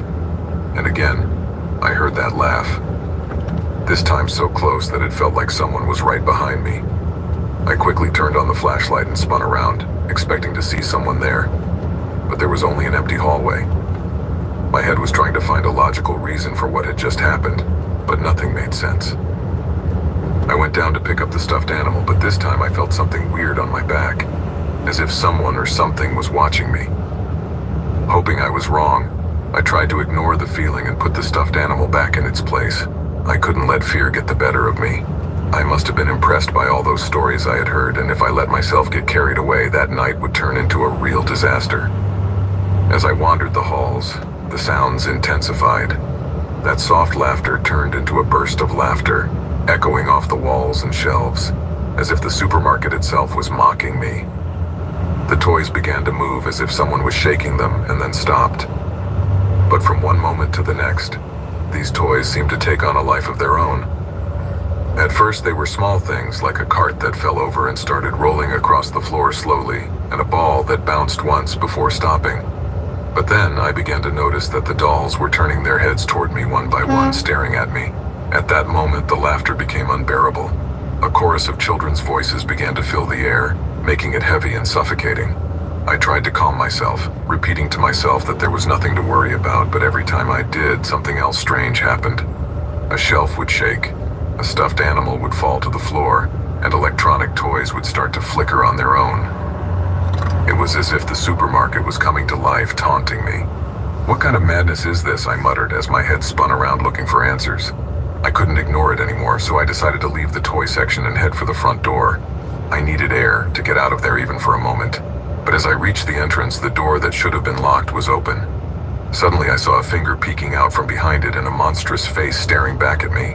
I didn't know what to do, so I acted on instinct and closed the door, making sure it couldn't be opened again. However, as I turned around to go back to the main aisle, I felt a pressure in my chest, as if something was crushing me. The aisles now seemed longer than I remembered, and I found it hard to breathe. I was starting to panic, and now I knew I couldn't stay in that supermarket for another second, but leaving terrified me. This place had become a nightmare. At that point, I panicked and ran to the manager's office, a small room at the end of a hallway. I locked myself in there, closed the door, and leaned against it, trying to calm down. Outside, the sounds continued, but now they seemed more distant, as if they had understood I was hiding and were waiting for me to come out. I turned on the security camera, and to my surprise, the screen showed only static. There was nothing recorded, no image. I was completely alone. I tried to calm my breathing. I knew I couldn't stay in the office forever. Eventually, I would have to go out and face whatever was lurking. So I decided that the first thing to do was to get out of the place as quickly as possible. I opened the door slowly, peeking my head out to make sure the hallway was clear. Luckily, there was nothing, not a sound. The supermarket seemed to have returned to normal, as if nothing had happened. That gave me some respite, but still, I didn't want to linger a second longer. I ran towards the main exit, my only hope to escape from that bad dream. But just before I got there, I saw him. At first, I thought my eyes were playing tricks on me, but it was real. A tall, dark figure stood at the end of the hallway, blocking my path. It was gigantic, over 2 meters, with very pale skin. It was a deathly white that glowed. This figure had no clothes, and its body was completely smooth, as if it had never had any distinguishing features. Most chilling was its face, or what it once was. It had a grotesquely wide grin with sharp teeth that gleamed in the gloom, and its eyes were ravenous black holes, which seemed to absorb what little light was left in the place. That thing didn't move. It just stood there, staring at me. I couldn't breathe. I felt like my heart was going to burst at any moment from the fear I felt. I tried to move back, but my legs didn't respond. I was paralyzed, trapped by that gaze that seemed to be taken from hell itself. Finally, the figure began to move, advancing slowly as if it had all the time in the world. I don't know how I managed it, but I found the strength to turn on my heels and run towards the manager's office. I just wanted to get away from that thing, but as I ran, I felt its presence stalking me, getting closer and closer, as if it was one step behind me. I finally reached the office and slammed the door shut, throwing myself against it to block it with all my weight. All I remember afterwards is clinging to the door as that being pounded on it from the other side, silently and with terrifying force. At that moment, my life became a nightmare. I never knew how I escaped from there, because my mind became a blur of distorted images of terror and despair. I only remember that when the sun came up, they found me trembling on the sidewalk in front of the supermarket, absolutely terrified and in shock. I couldn't explain to them what had happened because I didn't understand it myself. The owner of the place tried to question me, but I couldn't articulate a single word. I simply walked away without looking back, leaving my flashlight and what little dignity I had left. I never went near that supermarket again and never crossed that street again. The following days were hellish. I couldn't sleep. I couldn't eat. I quit my job, obviously, and then I left the city and moved as far away as possible. Maybe you think I'm exaggerating, but if you had seen and experienced what I had, you would have left there too.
everything you thought was real in your life. Maybe it's something to do with religion or politics, or maybe someone you had complete trust in let you down in a brutal way, and that made you question what or who else is a total lie in your life. Well, that happened to me, but in my case it turned out that someone very close to me, someone I loved and admired, turned out to be a total monster. That completely messed up my life, to the point of making me distrust everything and everyone around me. When I was a sophomore in high school, my dad started something he called I myself had a group of friends who were a mixture of crazies and certain perversions, and they often talked about gross stuff they found on the internet. I used to stay away whenever the topic came up because I'm not very active on the internet.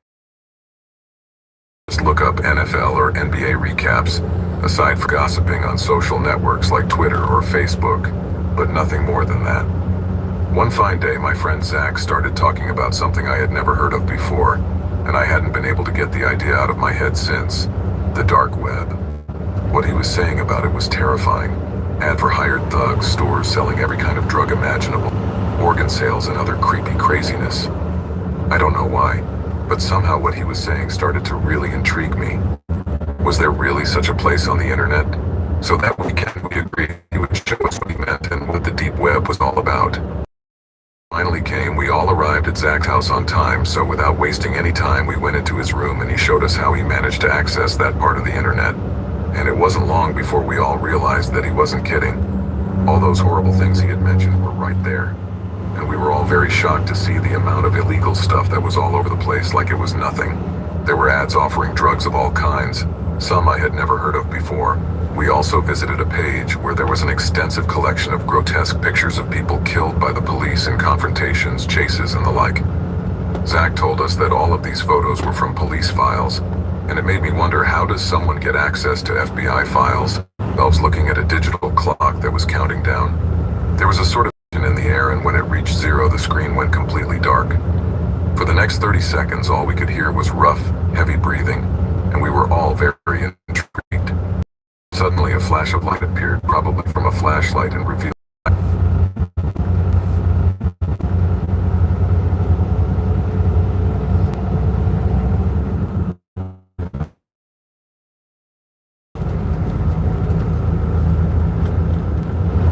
to say she was more attractive. Both were trapped against the wall, hanging by an obese woman, and started touching her face in a very rough and disturbing way. He said something like, "You're ugly, creatures like you don't deserve to be here, only the pretty ones." Simply made a mistake in putting the date, but I hadn't heard anything about it in town. If something as rare as that had happened, surely I would have heard about it. It would have been all over the news by now. After reading it again, I began to suspect that maybe it was a joke, that this was surely one of those sites that tease you with fake news, although all but that one did seem to be true, as I could corroborate it later on the regular portals. But why would anyone bother to make something like that up? It was a bit twisted, and this definitely had the look of one of those macabre pranks. I looked at my phone and noticed that I had less than an hour left before the library closed, so I had to finish my math homework, because there was no way I was going to do it at home. Days passed and I forgot about it. I was in the middle of exams at school and really didn't have time to think about anything else. Saturday morning, my phone rang bright and early. It was only 7 in the morning and I didn't feel like getting up. I was really exhausted, so whoever was calling me was going to get a yell for ruining my lazy morning.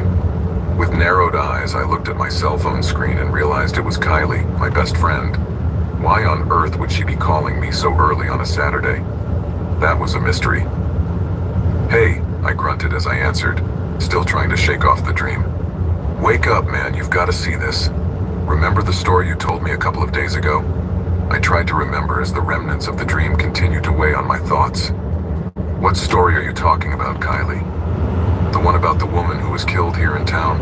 The one you told me you read on the deep web that said a wild animal did it." "Oh yeah, I remember that." "What about it?" I replied as I rolled over in bed. "It happens to be dead, and it all happened just like you said." At that moment, the dream vanished completely, and I sat up in bed with a jump, confused and dazed. "What do you mean she's dead?"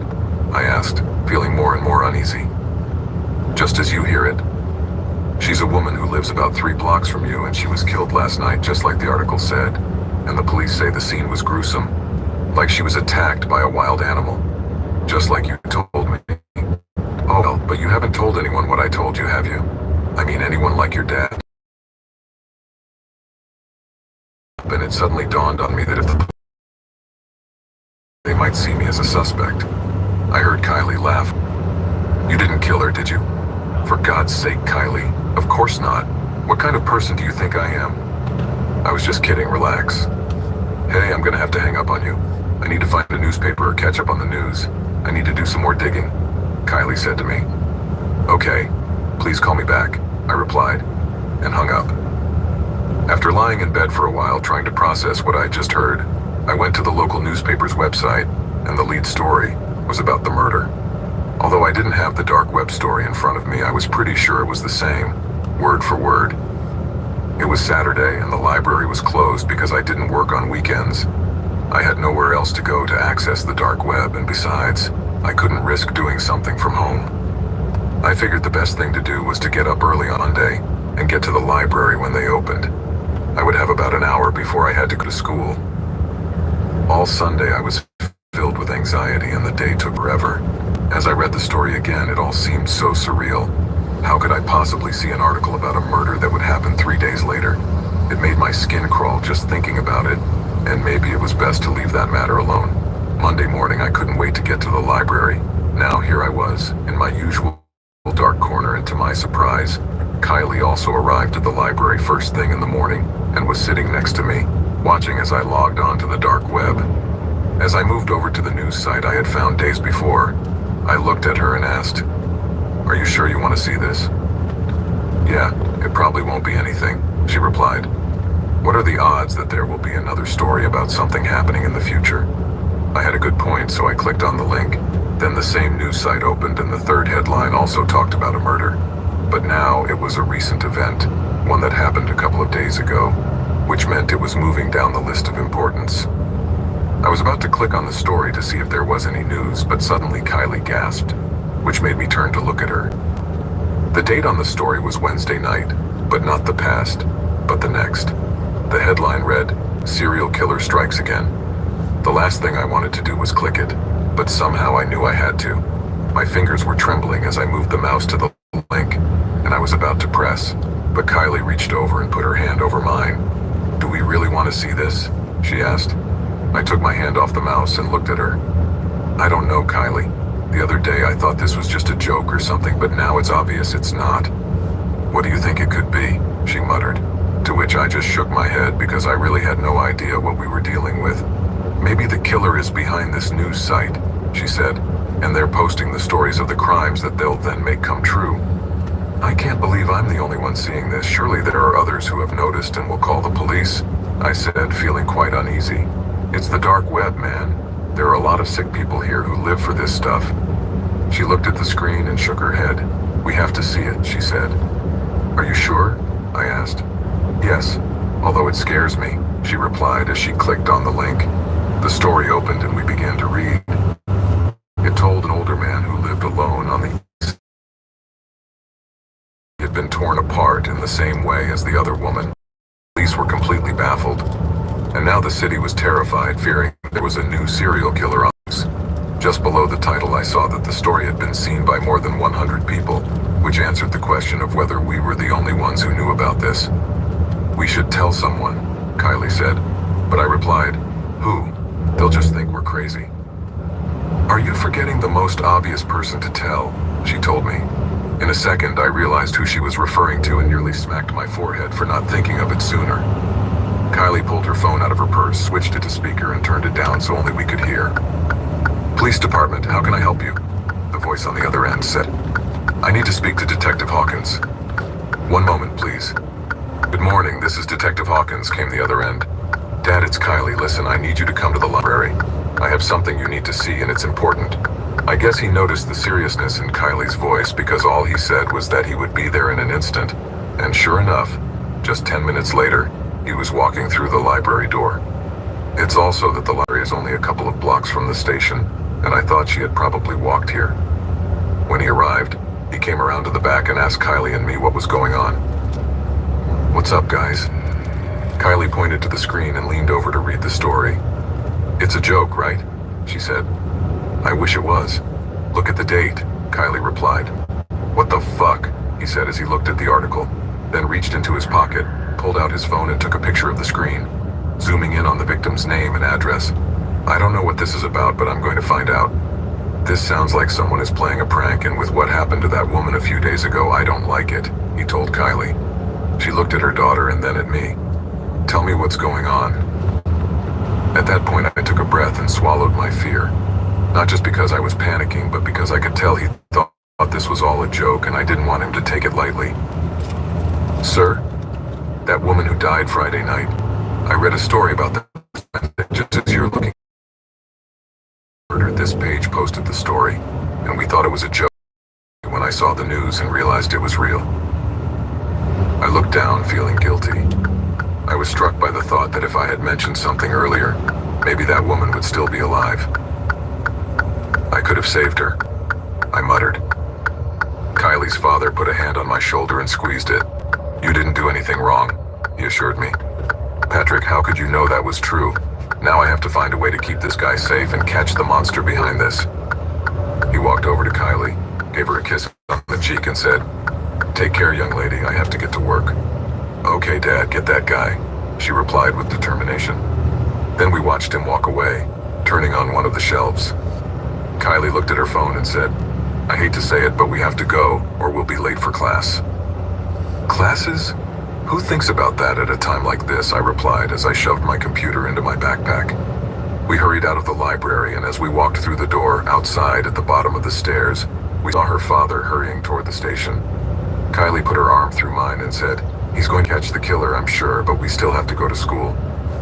The day at school was otherwise weird. I was completely disconnected from reality. I couldn't think about anything other than that demon page and the possible serial killer on the loose in town. Meanwhile, Kylie's father arrived at the victim's house in the evening and went into one of the back bedrooms, with unmarked police cars close behind. At about 8 p.m., the detective heard glass breaking in the next room and decided to wait. When he heard someone come out, he realized that whoever it was trying to walk as quietly as possible. And when they passed close to their hiding place, Kylie's dad quickly came out and started following the guy. When he got right behind him, he pressed his gun against the back of the suspect's head and told him it was over. "Don't bother looking for the old man because he hasn't been home in hours," he warned him. This guy came in to do what he wanted. He was carrying a backpack full of knives and blades and was dressed in black from head to toe, including a ski mask that he surely thought made him look intimidating. But as soon as he felt the pressure of the cannon on his head, the man, instead of feeling fear, burst out laughing. "Do you really think this is over?" he said. "You are very wrong. This is just beginning," he replied with a very defiant attitude. Kylie's dad called for backup, and within seconds, they had the guy on the ground, handcuffed and ready to take him away. When they took off his ski mask, they realized he was a troubled kid who had been arrested before. This kid liked to create mayhem, but he had never actually committed murder. From the moment they handcuffed him until they put him in the police car, he kept cracking jokes. And me? Well, there I was, sitting in the library staring at the computer screen, wishing the story would change or just go away. Kylie was at home, praying as usual for her dad's safe return. And that night it seemed she needed a little extra time to ask God for an extra favor. Suddenly my phone vibrated. It was a text from her dad saying they had caught the suspect. I let out a sigh of relief and sank back in my chair, rubbing my eyes. Thank God, I thought. But as I lay there with my eyes closed, I heard a strange sound from my computer. Something popped up on the screen. Do you really think it would be that easy to catch me? You should have just sat there and just watched, like everyone else, but you decided to do more than watch. Now let's watch this. At that moment, the story on the screen began to change, word by word, sentence by sentence. It rewrote itself, and no longer had anything to do with the old man and his murder. When it finally adjusted completely, horror swept over me from head to toe. Then, with trembling hands, I grabbed my phone and dialed Detective Hawkins' number, feeling the need to scream with every ring that rang. Finally, after a few seconds, he answered. Hi, Patrick. Thanks for helping us. Mr. Hawkins, the story changed. What does it say now? He asked me. The victim. I fell silent, trying to gather my strength before continuing. The victim. It's Kylie. There was a long, tense silence on the other end, and then the call cut out. At that point, I closed the computer and rushed out of the library to Kylie's house. When I arrived, I found 2 squad cars parked out front, and when I walked in, I saw Detective Hawking with his back turned, kneeling in the doorway of Kylie's room, his hands clasped around the back of his neck, screaming his daughter's name. I quickly ran to where he was, and as I looked at what was in front of me, my heart stopped. It was Kylie, or rather her body parts strewn all over the room, which was covered with her blood. Kylie's murder was the last such murder recorded in the city. After this, the page disappeared from the dark web without a trace.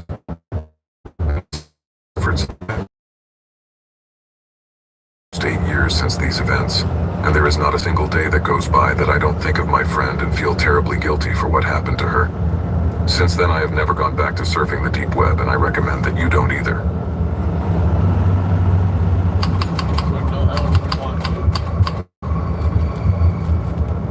I just graduated from college and was up to my neck in student debt, so I decided to move in with my older brother Elvis until I could find a place of my own. The last time I saw him was 5 years ago at his wedding. He married a broad that I had a bad feeling about. Her name was Amalia, and from the first moment I met her, I knew she was a taker. But I didn't have the guts to say anything at the time. Since he got married, Elvis cut off almost all contact with me and the family, all because of Amalia, so I didn't see him again until they separated. But still, he wasn't the same. He seemed to have his soul in 1,000 pieces. The truth is that I didn't think he would accept me staying with him, but he did, and I hoped that this would help us reconnect. But I was very wrong. After a month living there, I had seen him most. He was always stuck in his office, and when he came out, he interacted with me, as if I were a stranger. We didn't even share meals. I always ate dinner alone at the table, while he ate alone in his room or in his office. One night, while I was in the kitchen, he came downstairs and told me he had to go out to run some errands. I thought it was strange because it was almost 11 o'clock. I tried to ask him where he was going, but he said he didn't have time to explain. Reminded me not to go into his office, and then ran out. The screen was glowing, so I walked over, and there I saw that he had a weird page open. It was a mostly black with various weapon icons from ropes to explosives. I thought that was pretty strange. Then I saw that 4 weapons were highlighted. A bat with nails, chains with shackles, 2 knives, and a blowtorch. There was an address at the bottom and a price of $600 in bitcoins. Seeing this gave me chills. What was my brother up to? It was really disturbing, but mostly strange. He was not a violent person, and as far as I knew, he spent all his time working. I quickly took a picture of the screen with my cell phone and ran to my car. If my brother was involved in something shady, I had to intervene. With a bit of determination, I headed to the address, which turned out to be an old warehouse on the outskirts of town. The place looked deserted except for Elvis's car hidden behind some dumpsters. I immediately thought I should have called the police. This was not a safe place, but it was too late. I had to get inside and find out what was going on, so I crawled through a hole in the chain link fence and found a small entrance that was open. I went inside and tried not to make any noise. Once inside the warehouse, I saw that it was divided into several dark rooms filled with old junk and metal cages. Everything was eerily quiet, except for a soft clinking of chains coming from the back. I followed the sound until I came to a large metal door. Then I plucked up my courage and took a deep breath before I jerked my way inside. But as I did so, I froze completely. In that space, there was a woman chained to the floor, half of her face burned off. Even though her face was shattered, I recognized her instantly. It was Elvis's ex, Amalia. She was so scared that she didn't realize I was there. But the most terrifying thing was what I saw right in front of her. A table full of the creepy weapons she had ordered through that dark webpage. The knives, the baseball bat with nails, and a little further there was the blowtorch, which when I saw Amalia's face I knew immediately what she used it for. At that moment, horror and disgust completely invaded me, and I was paralyzed. What kind of monster was Elvis?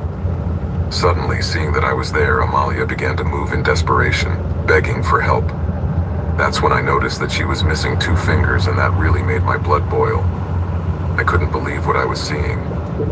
I couldn't believe the level of evil and sadism that was in my brother's mind. I just couldn't recognize him. Who was Elvis, really? I immediately picked up the key that was on the table and ran to it. I had to free her. I couldn't leave her there. I leaned over and asked her what was wrong, but I didn't understand anything she said. However, it was clear that my brother had tortured her in horrible ways. As I was releasing her, Amalia gestured to a door next door, and I assumed that was where he was. I had to get her out before he returned. After what I had just seen, I wouldn't be at all surprised if he did the same to me if he discovered me in that place. My hands were shaking as I undid the chains and helped her to her feet. She mumbled something I didn't understand, but she sounded in a hurry, so I was guiding her towards the exit as fast as I could. But then I heard the door open behind us. Elvis appeared and came running toward us. I was trying to convince myself that he wouldn't hurt me, but after what Amalia had done to him, I was pretty sure he wouldn't shake his pulse with me either. So without thinking twice, I let go of Amalia and ran to the table. I grabbed the spiked baseball bat and slammed it into his stomach. My intention was just to stop him, but I was so nervous that I hit him harder than I wanted to, and the nails buried all the way in and Elvis collapsed to the floor.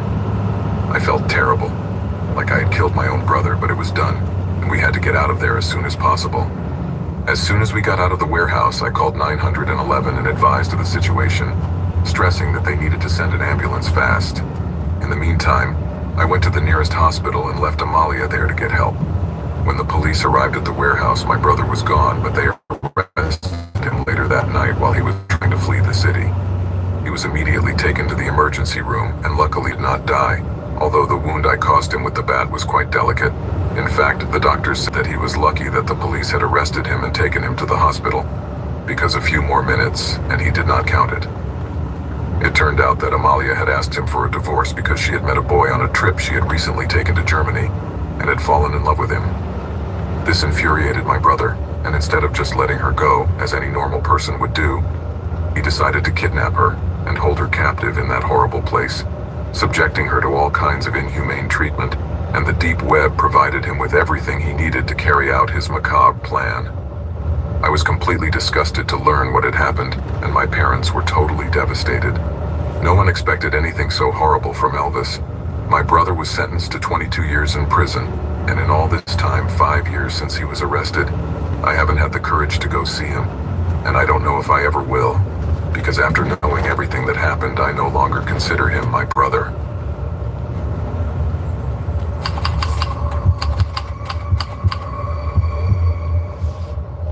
It turns out that one day, while I was in college, a friend of mine, Sam, pitched the idea that we should explore the dark web to see if we could find some things to entertain ourselves. Up until that point, I knew nothing about it. I had only heard about it a few times, but I had never entered the dark web, and frankly, I had no idea that this harmless search would turn into something much more complicated than I imagined. After that first exploration with my friend, I realized that the feeling of anonymity was something I had never experienced before. So I downloaded the Tor browser onto my laptop and continued exploring on my own. I started with simple things, looking for fairly common forums, paranormal stuff, conspiracy and stuff. But I hack into other people's devices. There was one such comment that caught my attention. This one said something like, "If you really want them to feel your revenge, click here. I'll be waiting for you." I didn't really have anyone I wanted revenge on, but I was very curious to know what that was all about, so I clicked. The screen went black at first and it was taking too long, but when I was almost giving up hope, I saw a little blinking dot in the bottom corner, so I slid the cursor over it, and in one click, the forum came to life. It was unlike anything I had ever seen. As soon as I opened it, I knew this was another level. The messages ranged from people bidding for someone's service to others offering crazy things like paperless adoptions. I spent the next 2 weeks immersed in the dark web, surfing that forum every night, and every time I refreshed, the number of new messages was overwhelming.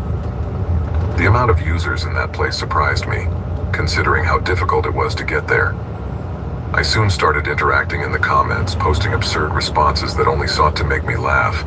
But as I felt more anonymous, I became bolder, even replying to some posts that sent shivers down my spine. That's when I saw a post from a hired gun looking for work in my area. Without a second thought, I sent him a message. I had to check if he was real, so I made up a story about the neighbor across the street from my house and some gossip he was saying about me, saying I needed help getting him out of the way. Yeah, complete bullshit, I know that now. It took a while for the guy to respond, but when he did, instead of a typical message, a notepad opened up on my computer. Somehow, he had taken control of my PC and started typing in a program that looked totally different. I froze. This was supposed to be a way to verify that it was authentic, but the fact that it could access my computer scared me so much that I turned the screen off. However, it came back on, showing me a direct message on the notepad. Do you still want me to take care of your problem? My fee is $4,000 for the first one. Then I charge according to the situation. I stood there, mouth agape, staring at the screen, when a new message came through and chilled my blood. I can be at your address in an hour. I'm only a few blocks away. Wait, how did I know where I was? I hurriedly typed that I wanted to get out of this, that I'd rather work it out some other way, but this guy dismissed my pleas with a simple, "See you soon." It was like I was hit with a bucket of cold water. On impulse, I lunged for the light switch, leaving the room in darkness. Then, I went to the window and opened the curtains a little, looking at the street illuminated only by the moon. I barely breathed for fear of making noise, and after what felt like an eternity, I saw an old dark car glide down our alley. Living on a dead-end street meant that almost no one passed by for no reason. The car moved forward silently and stopped right at the curb across the street, no more than 3 houses away. There was a light on in the back room of my neighbor's house, and I thought for sure someone was coming downstairs for a drink. But it didn't cross my mind that I was now in the middle of this madness. I'd mentioned to the hitman that the neighbors lived across the street, and I never thought about the 2 teenage boys who were there, nor their parents, who were very nice people. My God, what had I done? Just as I was caught up in my thoughts, the door of the old black sedan opened and a guy came out, dressed in dark brown overalls. My heart jumped into my throat at that instant. I saw him turn his head toward my window and hold my gaze for a moment, before heading toward the neighbor's house. I gawked as he walked in, and at that moment the light in the back room went out, followed by the stairwell light which briefly illuminated. Then, when the mysterious guy came back into the room, they turned on the light in the back bedroom and then the master bedroom light. I could see the shadows moving in panic as the lights flickered throughout the house. The kitchen light came on next, and then the front door opened. That's when I saw one of the teenagers come out covered in blood. He collapsed to the floor and started crawling, trying to run away, but suddenly the man appeared behind him, enjoying his panic with a macabre smile on his lips. And in the blink of an eye, he pointed his gun at him and shot him at point-blank range. I watched as the boy stopped moving, and my heart wanted to burst out of my mouth. I was shaking and felt an oppressive pain in my chest. I didn't know if it was because of the enormous guilt I felt or because of the frantic beating of my heart. Once it was done, the guy reached into his pocket and pulled out a smartphone. At that instant, my computer screen came alive again, and another message appeared on the notepad. "Money in the morning or I'll visit you later." At that moment, my heart stopped. I didn't even have that money, and now I was in a huge mess. But suddenly, something unexpected happened. As the guy put the phone away and walked to the car, Mr. Miller appeared in the doorway, covered in blood but standing with a gun in his hand. In the blink of an eye, he pointed it at the guy in overalls and pulled the trigger about 7 times until he ran out of bullets and then collapsed over his son's limp body. The killer did not have time to react and fell prone on the wax. At that moment, several neighbors began to come out of their houses to see what had happened, but I could not. I was not able to go out and confront Mr. Miller. Instead, I called 911 and waited at home for them to arrive. Fortunately, the medics were able to save Mr. Miller and his older son, but his wife and young son, who the guy shot in the driveway, were not as lucky. It was a horrible tragedy, and it was all my fault for an idiot. The guy was later identified as a Serbian immigrant who was wanted for various crimes, but the cops were never able to figure out what the motive was for his attack on the Miller family. That is a painful secret that I will carry with me until I die, or until the guilt finishes consuming me, and I decide to talk. For now, I don't have the courage, but that yes, since that day, I stay away from the dark web.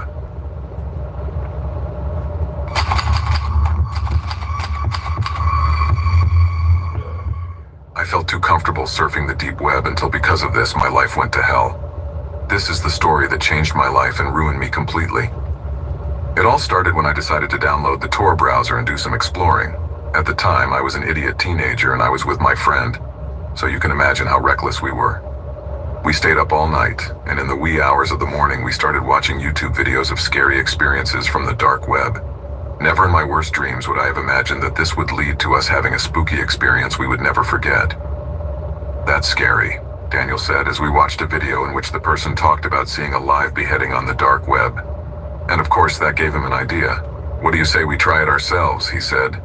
And I, being the complete dummy that I was, decided it was a great idea. It was a horrible decision, I know, but at the time I was too caught up in the excitement, so, without much thought, I downloaded Tor onto my PC, and in the blink of an eye I was ready, so I went looking for obscure sites, but I didn't find anything too scary. Weeks went by and I kept looking, but I only came across bloody images and weird stuff, nothing compared to the stories we had heard. I must confess that I was feeling more and more confident, and that night in particular, I was at a sleepover with Daniel. I remember we decided to investigate chat forums on the dark web. That's when we found an online chat site that we found interesting. Cool, right? I said. But I must admit it was a big mistake. Daniel had a bad feeling before we clicked, and now I get it. But I was too into the adventure, so I convinced him to get us into that forum. Come on, it's safe, I said. What could go wrong? I clicked without wasting any time and was immediately bombarded by a bunch of pop-up ads. My computer, which was already an oldie, started to get sluggish. I thought it couldn't be that bad. After all, they were just silly ads. Once I managed to close them, I came across a page that said, "Welcome to free chat. Click start when you're ready." I waited for quite a while until our first user finally appeared, Darkman 666. Daniel's camera came on, but his was still off, so we decided to jump out of that conversation. We met several other users, but many times they were just blank screens. On our second interaction with Darkman 666, we found ourselves in an empty room. His camera was indeed on now, but there was no one there. Suddenly, a message popped up in the chat box. Darkman 666 is typing. What should I tell him? I asked Daniel, but he looked nervous, as if he didn't feel like answering. Hello, I typed as if he was calling me Alex, hoping there would be no reply. But after a while, Darkman's notification popped up again. Where do you live? That made us both very uneasy, so I didn't hesitate to open another tab and delete all my browsing history quickly. Then, tired, we fell asleep, even though the computer was still on in front of us, which was a monumental mistake. It was around 3:30 in the morning when I woke up. The computer was still active and the chat page was still open, but the screen looked darker and weirder. Instantly, I woke Daniel up and we were completely frozen in fear as I approached the screen. Look, we're talking to Darkman, I whispered. But something wasn't right. The camera showed us both smiling, but neither I nor Daniel remembered laughing at all. Suddenly, a deep male voice pronounced our address and fear paralyzed us completely. We both began to tremble, unable to do anything. It was like a nightmare, but the worst part was that the camera didn't just show Daniel and me. There was a dark shadow of a man behind us, clearly about 2 meters away. We turned immediately but saw no one. The room was dark, but we could not see anyone behind us. But this figure was visible on the screen. As the individual approached on the transmission, a gun appeared in his hands and he raised it as we stood there, caught in a smile that we didn't understand.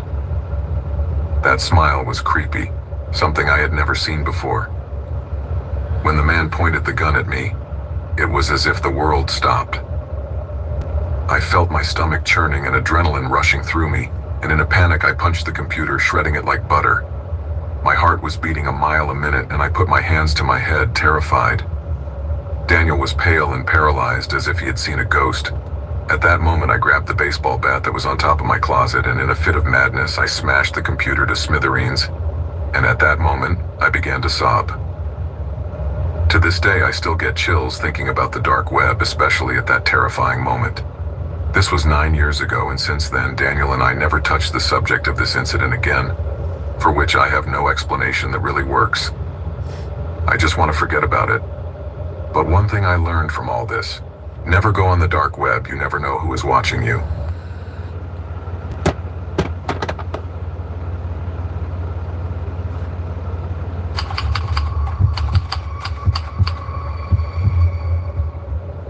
I knew that getting into the deep web was taboo for most people, but for me it was my favorite pastime when I had nothing else to entertain myself.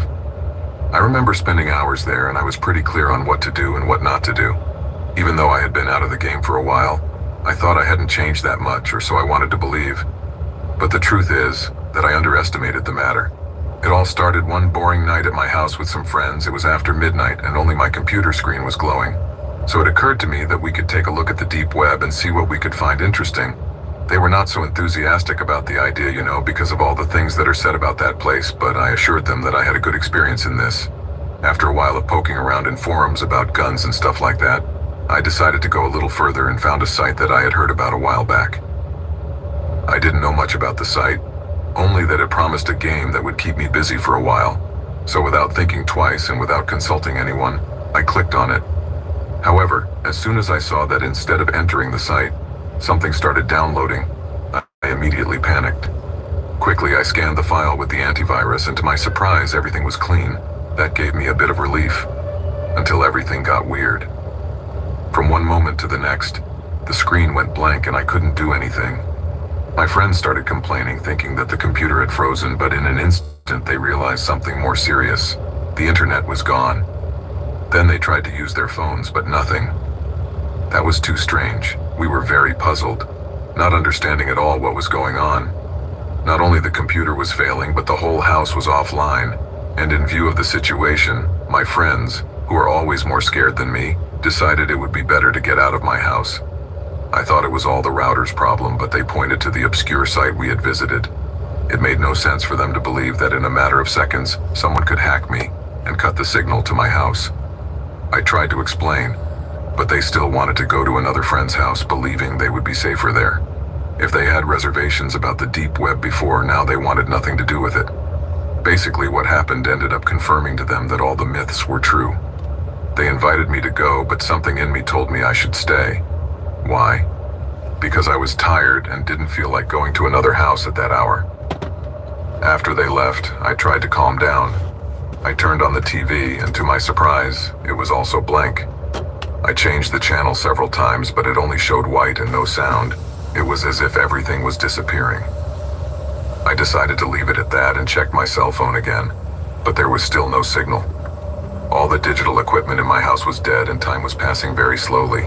Since I wasn't sleepy at all and none of the devices wanted to work, I sat on the couch just staring at the ceiling. But then the lights started flickering and then went out all at once.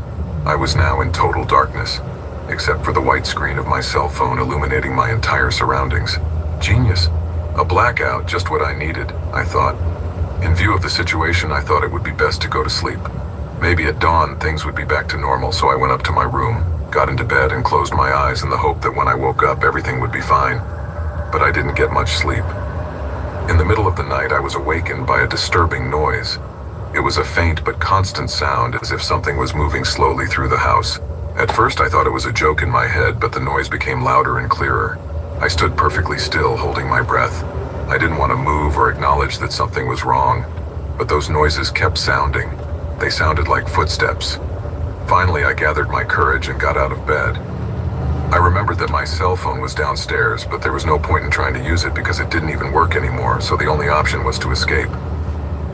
I opened the door to my room very carefully, trying not to make any noise. The house was completely silent, except for those footsteps. I walked slowly down the hallway, following the sound, my heart beating a mile a minute. With every step I took, I felt like I was getting closer to a guy who could be a kidnapper. Or maybe he was just a normal burglar, but what if it was something worse? That's when I decided it wasn't worth it to find out what was going on. The risk was too high. So I ran back to my room, opened the window, and slipped out that way into the yard. I didn't know where to go. I just wanted to get out of that house, so I got in my car, started the engine, and as I stepped on the gas, I knew I had to leave fast. I drove through empty streets, trying to distance myself as far as possible from my house and whoever had snuck into it.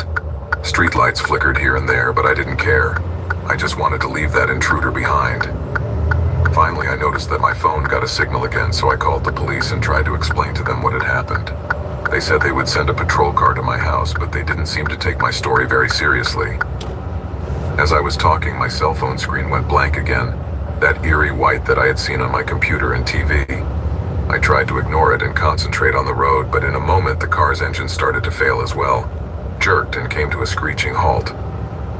"What the hell is going on?" I muttered, feeling increasingly uneasy about the situation.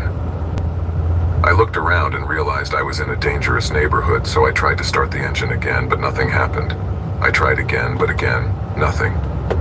At that point, I hit the steering wheel in frustration, and it was just then that I saw something in the rearview mirror. a dark figure standing still in the shadows. At first I thought I was hallucinating, but they were several people, all dressed.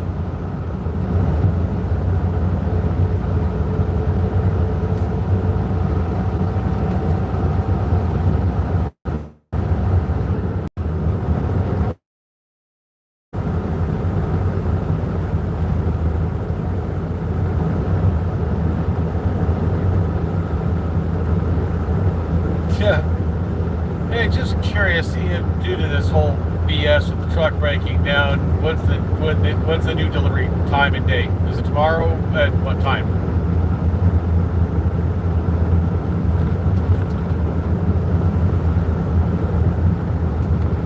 Okay, so yeah, I'm getting basically where I'm going to stop at since there's no truck stops or whatever. Apparently, there's a Walmart that says basically overnight parking is allowed. So I'm going to stop there, basically go in, grab some food and stuff, and then just get there the rest of the way in the morning. It'll literally be like a few miles away at that point. So just letting you know, I'm going to park at a Walmart for the till tomorrow, and then go drop these two coils and get this freaking load off me,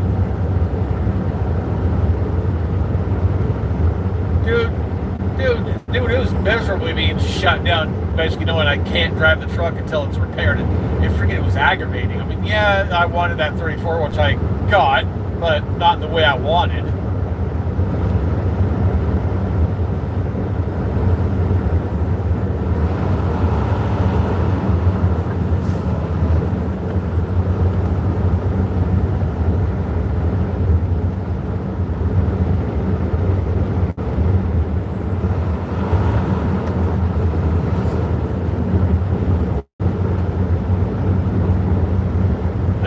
Not really my fault that this happened, but at least I caught it basically before I had a chance to get real bad.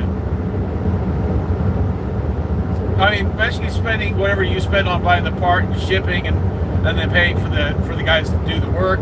Hey, it's a hell of a lot better than paying a few $1,000s to replace the axle, and that would have shut me down even longer. So good thing I spotted the problem before it had a chance to get worse.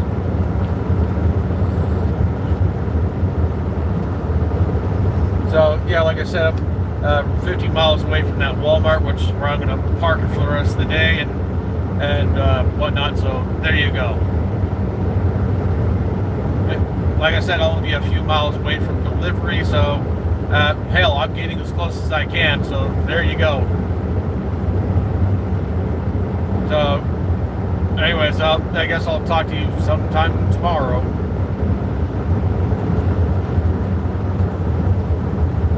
Yeah, just let Octavian know that basically I'm parking at a Walmart nearby the delivery. So he just left wondering, where the hell did he park? Normally I don't park at Walmart, but in this case, seeing as the fact there's nothing else around, Walmart. Alright, so I'll talk to you sometime tomorrow. Alright, later.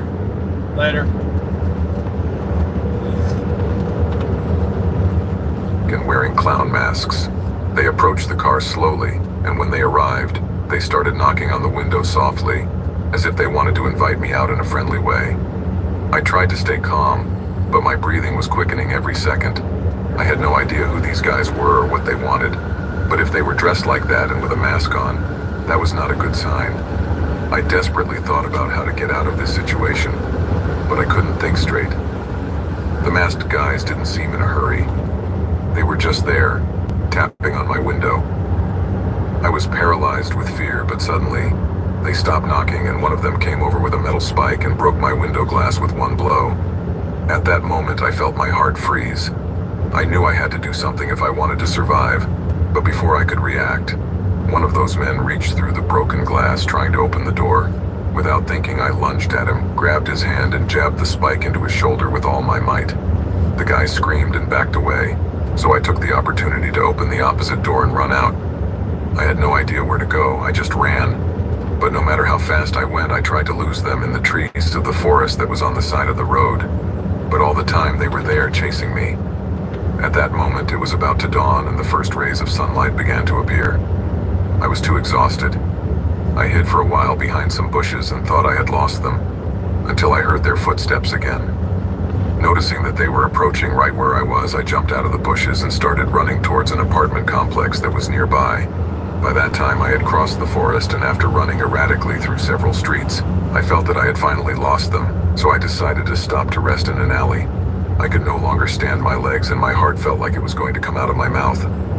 But suddenly, I felt someone grab me from behind and pull me to the ground. I tried to get up, but a hand closed around my neck, squeezing it tightly. I looked up and saw one of those masked guys, surrounded by more guys also wearing clown masks. One of them was strangling me, while another one approached me with a sharp object and buried it in my hand. There was another one who was doing something weird, like he was sticking something in the ground. Was this some crazy ritual of some fanatic or something? At that moment, I thought my end had come. I closed my eyes and expected the worst, but just when I thought all was lost, I heard a strange buzzing sound coming from my pocket. I opened my eyes and saw that those men had taken to looking at my phone. The white screen had suddenly changed to green. Then they all looked at each other and stepped back, dropped their guns and started walking away silently as if nothing had happened. I couldn't believe it. There I was, lying on the ground, gasping for breath and a stabbing pain in my hand. I looked at my phone that was glowing brightly, and when I finally managed to move, I went back to my car, and to my surprise, the engine started smoothly, as if nothing had happened. With my hands shaking, I headed home, anxious to go to the hospital to check the injuries to my hand and leg. I didn't understand anything that had happened. I just wanted to get out of that madness as soon as possible. When I got home, I sat down in front of my computer. When I turned it on, I saw that my mail was open. I had a new message from an unknown sender, but the subject line said, "Congratulations, you've won. You will soon receive your reward." I opened the mail, and in the preview, I saw an image. It was a picture of me, captured at the perfect moment while running, with a terrified expression on my face. But I wasn't the only one. There were a bunch of photos of other people, each looking just as frightened, some crying, some screaming. Below the photos of the winners, there was a section called losers, and those were much worse. They showed mangled bodies, unrecognizable faces, and a bunch of images that aroused absolute horror in me. The last message said, "You survived 8 hours since you entered the game. Do you want to try to survive 10? Reply to this email and we'll start over." As soon as I read that, I panicked from head to toe, decided I'd had enough of that game from hell, so I deleted the email and turned off the computer. I wasn't interested in playing that ghoulish game again for the rest of my life. I headed to the bathroom and took a shower to go to the hospital, and when I came out, I heard the doorbell ring. A shiver immediately ran through me. I thought maybe the masked guys from the game were back, so I approached cautiously and asked who was there, but got no answer.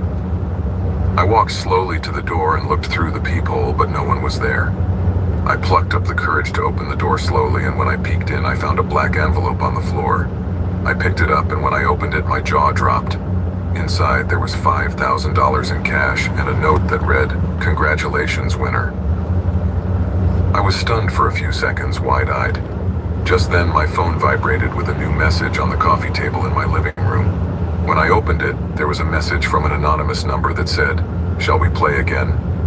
Press yes or no."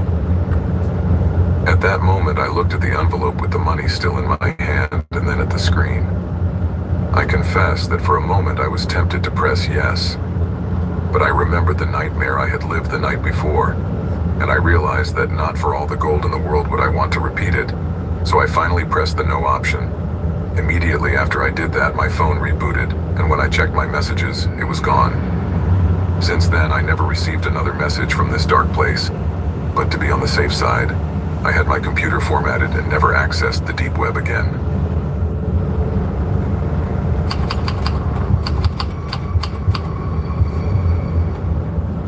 I should have thought better of it, but love makes you act irrationally sometimes. It clouds your head and makes you ignore the possible consequences of your actions. I never believed in supernatural nonsense, but what happened changed everything. Trisha's gaze was empty after the loss. Our baby was gone, along with the joy her presence had brought to our lives. Months passed, and she hadn't even left the room. Her hands kept touching her belly and her sad, lost eyes searched for something she couldn't find. Watching her crumble every time reality hit her was a kind of torture that tore me apart. I had tried everything, therapy, pills, time together, but nothing would bring her back. It was unbearable to watch the woman I loved wither from the pain of losing a child we both wanted so badly. So when my friend Greg suggested an odd and slightly uncomfortable solution, I didn't think twice. "Hey Jack," he said hesitantly, "there's something called a humanized doll." "A doll?" I asked. "It's not just any doll, it's like the child they should have had. It's something that is used in these cases and brings comfort to the mother, as she can adopt the doll as her own child and thus mitigate the pain of the loss by pouring all her love into it." It was crazy, but at least it was something. Greg explained to me that he knew of a site on the dark web whereby such dolls could be ordered. I thought it was funny that he mentioned the dark web because what I knew about it was that there was a whole illegal market there. I didn't know much about it, but I did know that people used that site to buy things that were forbidden in the normal market. And being that it was a simple doll, it was too weird, so he explained to me that this was not an ordinary doll, but he didn't give me more details, and to tell the truth, I didn't ask him either. At that point, I was willing to do anything to try to get Trisha out of the dark place where she was. So I did what he told me, and in a matter of minutes, I had already placed the order.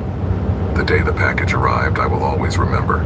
It was a white box with no markings on it, like something that shouldn't be there.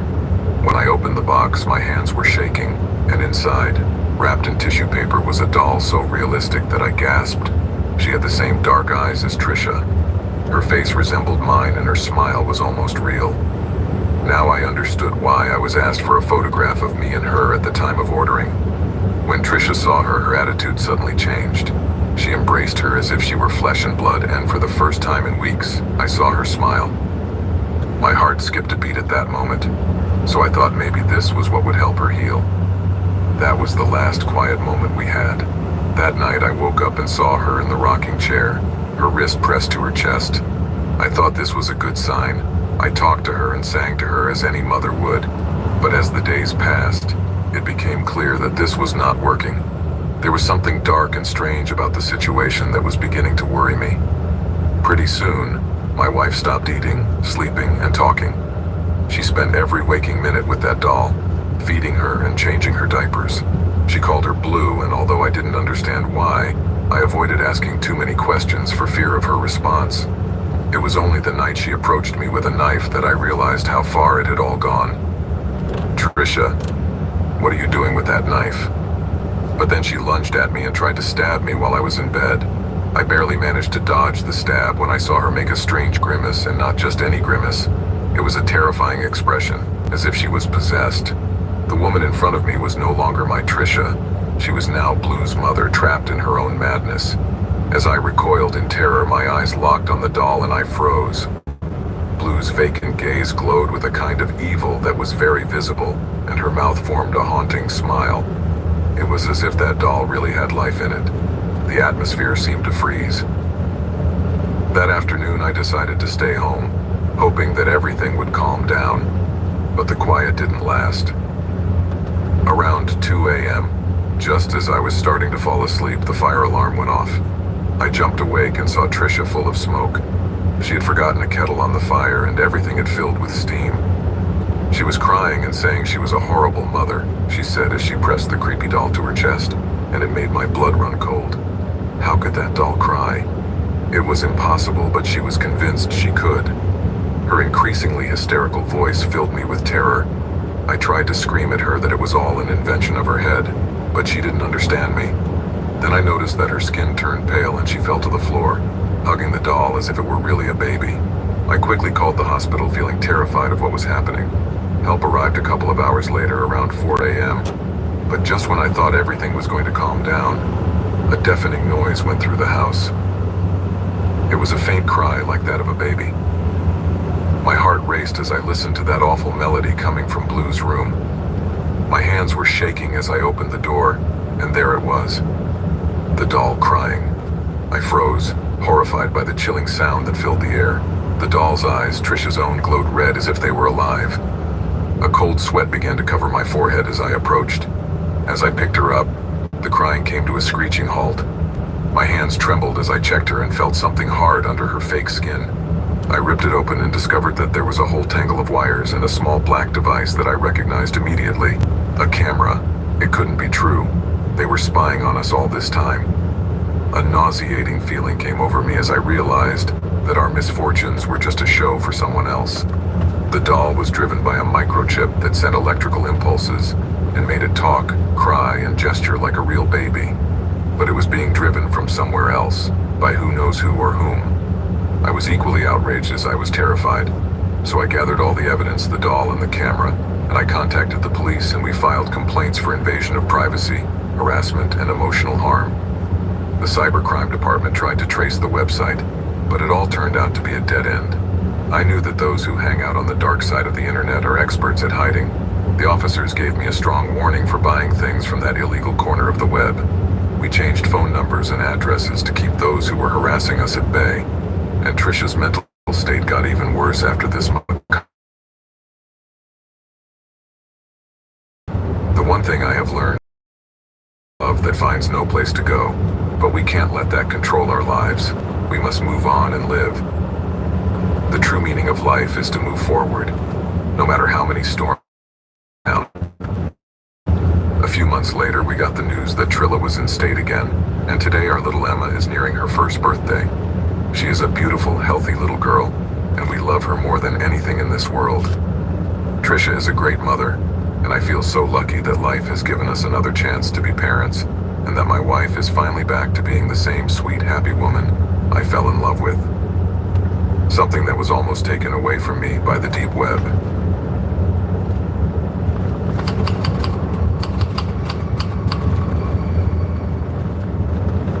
The most horrible night of my life didn't start out that different from any other night. I thought it was going to be a quiet evening, especially since my son had gone to spend the weekend with his grandmother. So there I was at home with my dog, a brown Great Dane named Tim. I always liked to enjoy those moments of solitude, where I could relax and disconnect from everything without worries. But since becoming a mother, those occasions became rare, especially since his father disappeared from our lives.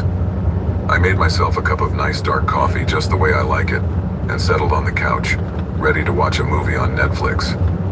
Tim, as always, curled up next to me. I was already starting to drift off to sleep when suddenly something startled me. I heard a dull thud as if something had hit the kitchen window. I immediately turned my head towards that spot. It wasn't too loud a noise, but it made me jump. Tim instantly became alert, jumped up and dashed towards the kitchen. I tried to convince myself that it was nothing, maybe just the wind, but uneasiness came over me. Before I could calm down, my dog was already in the kitchen, barking like a madman into the darkness of the garden. This alarmed me a little, so I put on a jacket and followed him. When I got to the kitchen, I saw him with his snout pressed against the back door, barking nonstop. I approached cautiously, trying to see what had frightened him, but the garden was dark, which made it difficult for me to see everything look normal. There was nothing strange. However, he was still barking, so I decided to open the door, thinking that if I showed him that there was nothing there, he would calm down. But just as I turned the handle, Tim shot out into the yard, running into the bushes by the fence. His barking became more aggressive, as if he was ready to attack. I called out to him, trying to get him to come back, but he was in his own world. My nervousness was growing by the second. Tim had never reacted this way before, and this was starting to scare me. I took a step into the garden, trying to see what might be there. But suddenly everything stopped. Tim stopped barking just as I was about to take another step. But suddenly I felt a violent tug on the back of my neck and I fell to the ground. Before I could scream, someone wrapped me up tightly and I felt a wet handkerchief pressed against my face. I struggled with all my might, but my body began to fail, and from one moment to the next, the world shut down. When I woke up, I was groggy, with a dull ache in my head and had no idea where I was. I felt very disoriented and dizzy. It was a few seconds before I realized where I really was. It was like some kind of closed room that I couldn't recognize. An intense cold chilled me to the bone, and the humidity of the atmosphere made me shiver. I tried to move, but my hands were tied behind my back and my feet were also immobilized, making it impossible for me to get up. The room was in a kind of semi-darkness, barely illuminated by an opaque bulb hanging from the ceiling, flickering every now and then. Suddenly I took a good look around me, and it was then that I recognized the place I was in. It was my basement, but it was painted gray, something I never did. and there were other elements there that I was not able to recognize because I had not placed them. But I was not alone. In front of me, there were 3 masked guys. One of them was holding a camera, pointing it directly at me, while another one was sitting on a chair looking at me in complete silence. The third, the tallest of them all, was moving a leather belt, swinging it around as if he was enjoying the show. "I'm sure you have a lot of questions, but don't expect answers," said one of them with a crooked smile. "I don't like to waste my time, so just listen to me and don't say anything, got it?" At that moment, I wanted to scream, get up and try to run away or even insult them, but it was useless. I knew my basement. No one was coming here, so it was really best to obey and not infuriate those guys. "You're a smart girl, but this is usually more complicated," commented the one with the belt. "We're not here to kill you, for now. You're in a game, a deep web game. You've been cast as the protagonist, and it's up to you to decide whether you live or die." "What do I need to do to get out alive?" I asked, with more courage than I really felt. "You have to convince your audience.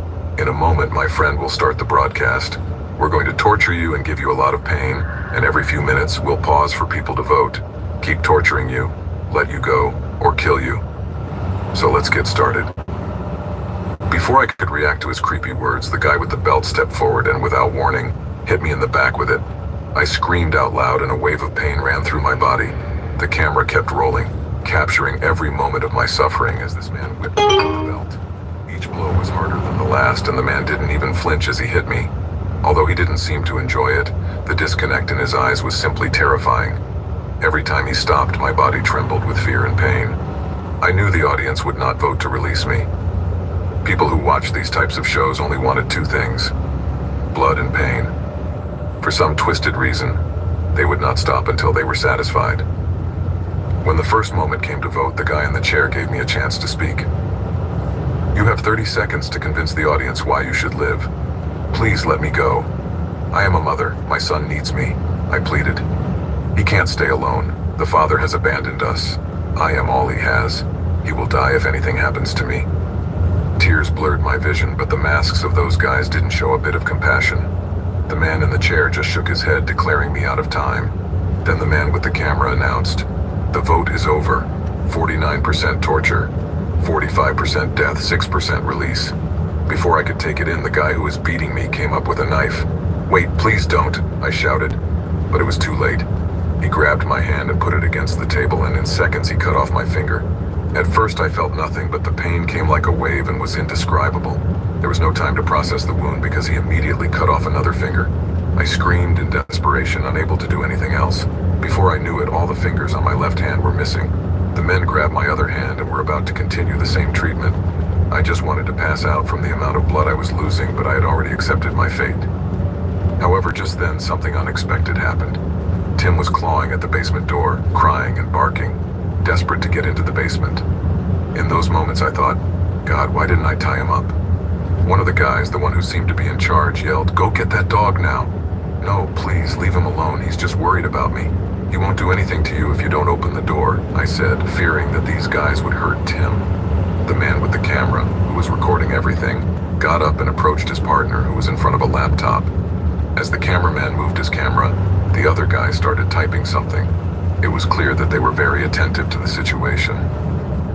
"The results are coming in. The voting is almost over," announced the man with the laptop. Finally, he glanced at the screen and began to read the percentages aloud. This was the last vote, and my body was on edge. All I could think about was my son, and that was the only thing keeping me going. I began to feel a great anxiety mixed with panic. In this vote, it would be decided whether he lived or died. Then the guy on the screen said, 25% to torture you, 10% to kill you, and 65% to free you. That's impressive. People care more about your pet than they care about you. Suddenly, the guy in the chair stood up and motioned for the cameraman to follow him. Then, the torturer approached me with a handkerchief. "Oh, and make sure you buy the best food for Tim. He just saved your life," he said before covering my nose with a handkerchief that smelled strongly of chloroform. I didn't struggle this time, and quickly everything went dark. When I opened my eyes the next time, I found myself lying on my bed. For a moment, I thought it had all been a nightmare. But as I tried to move, the pain in my hands quickly brought me back to stark reality. I view a lot of pain, and my fingers were inside a jar next to my bed and my hand was bandaged. I struggled to stand up, and the first thing I did was look for Tim. I found him in the kitchen, lying on his bed. When he saw me, he lifted his head and came over to me, wagging his tail. I knelt down and hugged him with all my might, feeling lucky that he was alive and by my side. It was thanks to him that those monsters hadn't finished me off. After a while, I plucked up the courage to call the police. When they arrived, I told them everything. Every horrible detail. They searched every corner of the house and found no trace of those guys. No cameras, no sign that anyone had been there. It was as if everything had been erased. The police, finding no evidence, just opened a file and took me to the hospital. The next morning, after leaving the hospital, I sat on the couch with Tim next to me. He had saved my life, that was clear. But what tormented me most was the reason for his decision. It was not because of my son, who would have been orphaned, but because a dog had triggered the empathy of those monsters. That idea made me feel horrible. I was left without hope in humanity, and a fear that I still have not been able to overcome invaded me. At that instant, I called my son, but I didn't tell him anything about what had happened. And when he came home and asked me in horror about the fingers on my hand, I told him I had had an accident in the kitchen. Fortunately, he is a child, and he believed me just like that. I would tell you that I moved on with my life, but that would be a lie. I am still trying to find a way to get over what I went through step by step, with my son and my dog. I know that someday I will recover.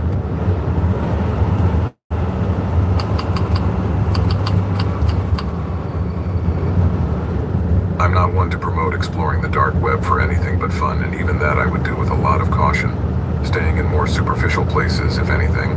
Things like those ridiculous conspiracy theories and adult content that is legal, or some disdainful sites that might be right next to Facebook or any social network. At the end of the day, the dark web is used for illegal activities, not everyday life. There are a lot of people who are weirdly curious about exploring it, but that's a very dangerous thing to do. I want to start by saying that I am writing this anonymously for my safety, for a couple of important reasons. Also, I should also say that I don't agree with the ideas of the people in this story. When I was younger, I hung out with a very noxious group, people who convinced me that I had to hate people because of the way they looked. I was completely brainwashed. Now I see how ridiculous it all was, but a lot of young kids are just a reflection of their environment, and it's really hard to escape these influences. The reason for my anonymity is clear. I don't want anyone to find me and write me off for being a jerk, and I don't want those people I used to know to track me down either. I want to tell you about something disturbing I saw once on the dark web, something that makes you lose faith in humanity completely and fear for your loved ones. About 10 years ago, I was a pretty edgy 20-something kid who thought he was pretty cool just because he surfed the dark corners of the internet. I'm not proud of the guy I was. I used to hang out on forums that most would consider deplorable, and, to be honest, they were. On one particular forum, I won't say the name obviously, I hung out with a pretty specific group. I'll call them the Men by necessity of the story, although that was not their name. This group was full of supremacists and other really disturbing types. Although I shared some of their ideas at the time, most of them were totally out of line. I remember they kept talking about main enemies, as they called them, and always discussed what they wanted to do to them. These enemies were often of certain ethnicities or cultures, and the talks quickly became very dark. I preferred to stay out of those talks, enjoying more reading what the others were saying. It was not pleasant, obviously, and their targets tended to be political figures, local officials, or television personalities. It was clear that the group fantasized about hurting them, making their intentions clear in the most graphic way possible, although they were just words anyway, sure. Words have their weight, but as long as they don't translate into actions, they remain just that, words. That's what the discussion used to be, empty words filled with hate, that's for sure. But over time, things got even more serious. Some of the people posting started to move from insulting celebrities to doing much shadier things, like doxing people in the neighborhood. I mean, they would go so far as to post pictures of people of different ethnicities, along with a lot of personal information without their consent. Where they worked, their addresses, what cars they owned, the schedule they followed. It was really creepy. I remember one of the guys uploaded a video of himself breaking into someone's house in broad daylight. He said he did it because he knew that guy wouldn't be home, and in the video, I kid you not, he went in and literally trashed the place. Broke stuff, smashed the TV, the mirrors, furniture, and everything. And after that, he left like it was nothing. And this is where I started to get really worried about the whole thing. A user from Texas shared how he had encountered some immigrants near the border, and he made it very clear. He was talking about people crossing illegally. He said he had approached them and offered them to stay in a property he supposedly owned. They agreed, trusting that he was a good Samaritan who wanted to help. In reality, he put them in an abandoned building, and once they found, he pulled out a gun, and you can imagine what happened next. But that wasn't the worst thing. The most horrible thing was that scumbag was proud of what he had done. He gloated about being a murderer of innocents. But it got even worse. Another guy on the forum asked him to prove it and offered him a reward if he had really done it. Let me tell you, he did. The guy uploaded enough evidence to convince others that he wasn't lying. I won't describe the scene, but it was kinda gruesome. Then he posted a picture of it. He didn't want to hurt him, but he was now an orphan and didn't know what to do with him. The person who asked him for proof told him that he could take care of him and take him to another state so that someone would pay him for the child. At that point, I decided it was time to shut it all down and get out of that place for good. I realized how sick those people were and how despicable they could be. If anyone is wondering what I did after all that, well, I contacted the police. I took screenshots of everything I had seen and met with an officer to show him the page. I gave them all the information I had, and the police were able to catch the guy from Texas, as well as several members of the group who also posted pictures of the hate crimes they had committed. But dealing with a place like the deep web, it was clear that I couldn't do something like that without consequences. Somehow, they found out that it was me who ratted them out, and of course they weren't happy about that. All I can tell you is that I am a completely different person now. I don't believe in anything those guys promoted, and just thinking about how I used to be makes me sick. I'm not at all proud to have been a part of those types of people, but we can always come to our senses and change the course of our lives. So to all of you who are thinking about going into the dark web, please think twice. Believe me, it's not worth it.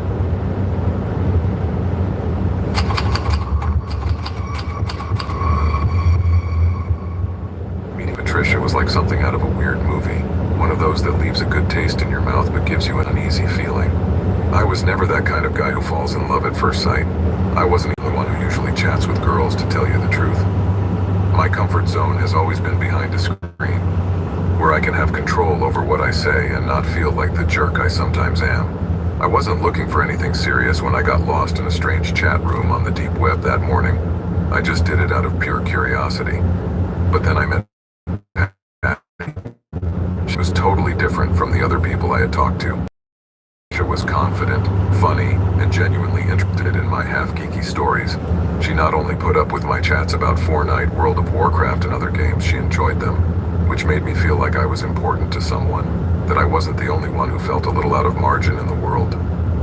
Patty wasn't perfect, of course. She had her own roles, like her problem with hair loss, which made her feel invisible and unattractive. She told me that no guy looked at her the way she wanted to. That resonated with me very deeply because I also know what it's like to feel like you don't count, you don't fit in. We both shared that feeling of not fitting in with others, so before long, I ended up falling in love with her. It couldn't be any other way. After several nights of long talks until dawn, some of them, we decided it was time to meet in person. We chose an abandoned park in the middle of nowhere. It seemed like the ideal place. It was quiet and secluded, where not many people went, which for two alienated people like us was ideal. I was nervous, but at the same time excited to see Patty. I had woven a lot of expectations in my head about what this first meeting would be like. However, when I arrived, the park was even spookier than I had imagined. The sun was setting, and everything was enveloped in a weird, unsettling light, as if nothing I saw was real. I arrived early and sat on a bench near an old swing. The silence was overwhelming, and the more time passed, the more nervous I became. At one point, I noticed a strange old man sitting on a bench some distance away, looking at me in a way I didn't like at all. I tried to ignore him, but it wasn't easy. So I took out my phone and texted Patricia, asking her how much farther it was. She replied that she was walking because she couldn't take a cab. Great, I thought, just what I needed. To stay here alone with this strange guy who keeps staring at me. I tried to settle back on the bench, pretending everything was fine, but the old man's gaze made my hair stand on end. Then all of a sudden he stood up and started to approach me. My heart immediately skipped a beat. I'm not usually one to scare easy, but this guy sure... It was as if he was enjoying my fear. At that moment, a macabre thought rushed my head. What if Patty is really this guy? What if I was duped on the deep web? This thought alone made my stomach sink. I needed to hear her voice to reassure me that she really existed, and that it wasn't all a bad dream. The problem was I didn't have her phone number. We had been stuck in our comfort zone in the chat room and never exchanged numbers. I cursed myself for that. So I decided to send him a message saying that the internet connection was failing and asked for his number. The seconds took forever when he didn't respond until finally his number came up. Without thinking twice, I dialed him immediately. The phone rang once, then twice, and then I heard the dial tone echoing down that empty street. At that moment, my heart skipped a beat. I looked around and saw to my horror that the street was deserted. There was no sign of Patricia, no sign of anyone. Panic seized me and I crossed the street again. But the old man was gone. I should have felt better, but I did not. Everything felt very strange. Hand shaking, I dialed his number again. This time, the tone sounded louder, as if coming from behind me. At that moment, I slowly turned around, feeling every muscle in my body tense. Then I saw that the creepy old man was crouched behind the bus stop bench, smiling at me as if he had won a very ghoulish jackpot. "Hello, Brian," he said, in a mischievous voice. "I hope my hair is okay with you. I didn't want to wear a wig on our first date." I stared at him wide-eyed as my mind juggled what I had just heard. His words, his stories about his hair loss, his vulnerability. It all came crashing down on me as I realized, disgusted, that this wasn't Patricia, that she never existed. It had been him all along talking to this degenerate. The guy tried to stand up, but without a second thought, I lunged at him and punched him in the face. He then recoiled and I saw blood begin to gush from his nose. I didn't wait to see what he would do next. I just turned and ran as fast as I could. I could hear his voice behind me yelling, "Stop, Brian, wow. I thought you were different. I thought you loved me." He kept saying all that crazy stuff, but I didn't stop running until I got to my apartment. I closed the door behind me, feeling my heart pounding too hard in my chest. I couldn't believe what had just happened. I felt dirty, as if I had been abused, cheated, violated in some way. That night I erased all traces of Patricia. I wiped my phone and cleaned my computer, deleting everything related to that chat room. I learned my lesson the hard way. The dark web is a dangerous place, and sometimes the people you meet there are not at all what you think they are.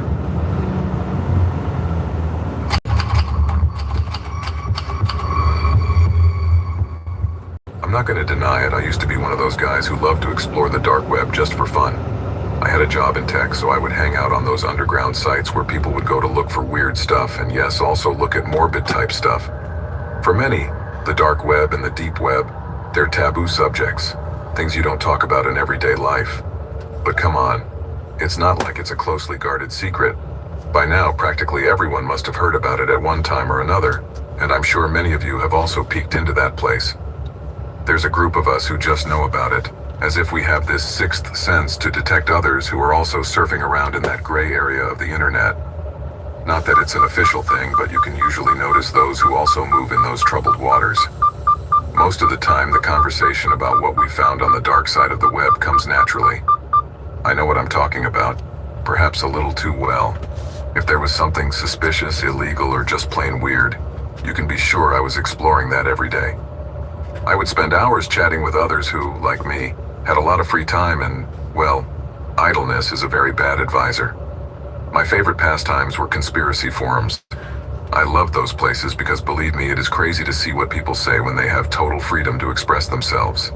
Sometimes the things they mention are more true than the rest of us want to admit. For example, there are sites where they offer hired assassin services, which may or may not be a trap, but there they are.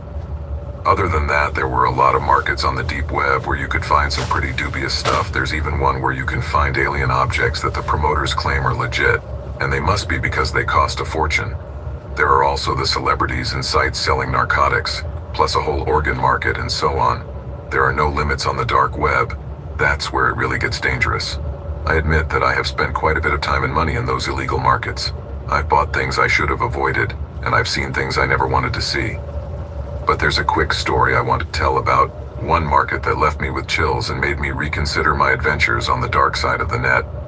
It was a place that sold itself as the best marketplace on the dark web, sort of like a twisted version of Craigslist or Facebook Marketplace. What made it special, if you could call it that, was that it housed everything from illegal stuff to rare items that most people wouldn't even think of. The first time I walked in, I thought I was just looking for curiosities, but I immediately realized that what I saw was far more disturbing than anything I normally came across. There was an air of danger that made your skin crawl, and the descriptions of the articles were increasingly disturbing. One day, I came across an ad that really shook me. It said they were selling souvenirs of tragic events, things that clearly shouldn't exist. Almost feeling short of breath, I realized I had crossed a line I should never have touched. Without thinking, I closed the browser and vowed never to return to those dark sides of the internet.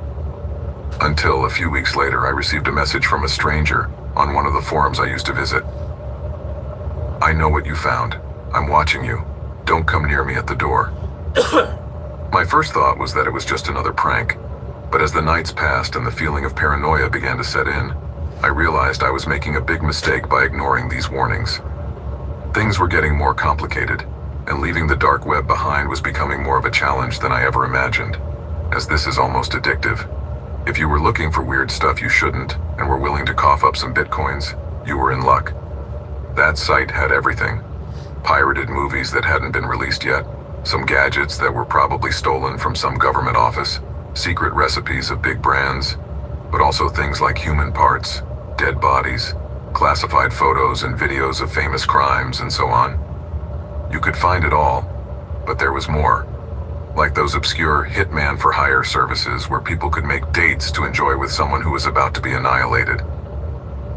You know, I don't judge who does things in the dark.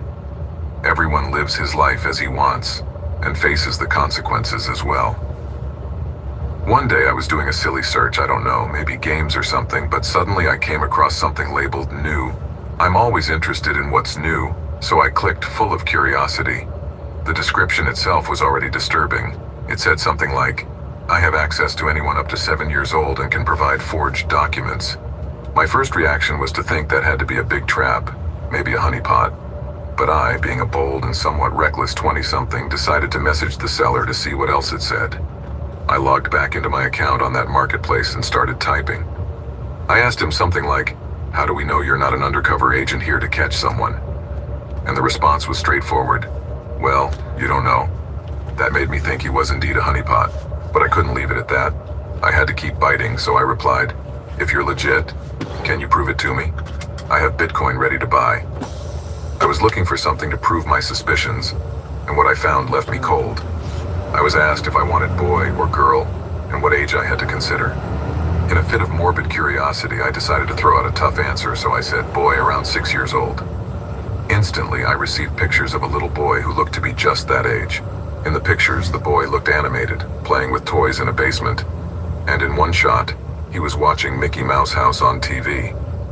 At that moment, my stomach cringed. I couldn't believe what I was seeing. I no longer knew if I had crossed the line with a dangerous game or if I had definitely stumbled upon something much darker than I had ever imagined. Reality began to hit me. It wasn't just curiosity anymore. I was dealing with an extremely serious subject, and the adrenaline I was feeling had turned to cold terror. I had to get out of that conversation, but before I could even think about closing the window, a new message popped up on my screen. "Pay me and I can show you more. Would you like that?" That question hung in the air, and my mind could only think of one thing. What the hell had I done? Truth be told, the whole thing started to make me very uneasy. I had seen everything on the dark web, but this was beyond that. So I decided to ask the guy if he was the one for sale. At that point, I felt I needed to gather as much information as possible to take to the authorities. The guy replied that yes, he was one of those, which made me more nervous. I asked for proof, and the guy sent me a picture of a boy who was clearly his son, trying to trick me. He then asked me my name, which I tried to avoid for obvious reasons. I didn't want him to know who I really was, so in the end I told him my name was Maximus. It wasn't my real name, obviously, but on the dark web you don't share those details. After I told him that, I didn't hear back for almost an hour, which made me think that he was probably an undercover agent following me. But finally I heard back. The guy sent me a message with a video attached. In the clip, there was a little boy playing with some Toy Story's dolls, and in the background I could hear the voice of a man, who I assumed was the salesman, asking the boy what his name was. The little boy answered Alan. He was then asked who was filming him, and the little boy said it was his uncle. Then they asked him who the video was for, and he replied, "For Uncle Maximus." That left me both dumbfounded and horrified. I broke out in a cold sweat and felt nauseous. The situation was even more disturbing when the man asked him why they were videotaping, and the boy laughed and said it was to find a new mom and dad. They began exchanging a couple more words, all to show that the boy and the salesman were not joking. At the end of the video, the man concluded that Alan was very real and needed a loving home, and started talking about payments. He preferred Bitcoin, although he would accept other cryptocurrencies. At that point, I knew I had to do something. I grabbed the information in the video and sent it to myself to keep him safe. Then I reported it directly to the authorities anonymously. Yes, I know it may sound cowardly, but when it comes to taking down major criminals, it's best not to leave any traces. I have no idea what happened next. I'm guessing the case ended up in the hands of the FBI division that handles this sort of thing.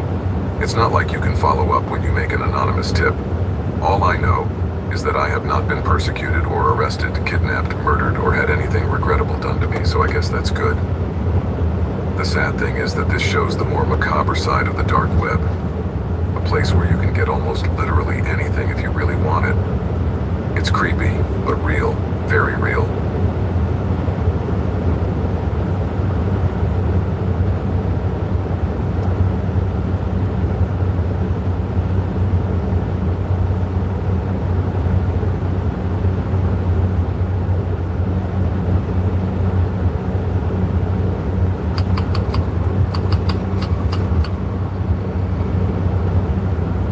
I'm Alan. I now live in a quiet little town outside of Austin. Truth be told, I'm not a big fan of going out at night, but when I do, I prefer to go to places that are always full of people, and I avoid being alone somewhere as much as possible. But see, I wasn't always like that. I used to stay up past midnight and even come home from work at that time.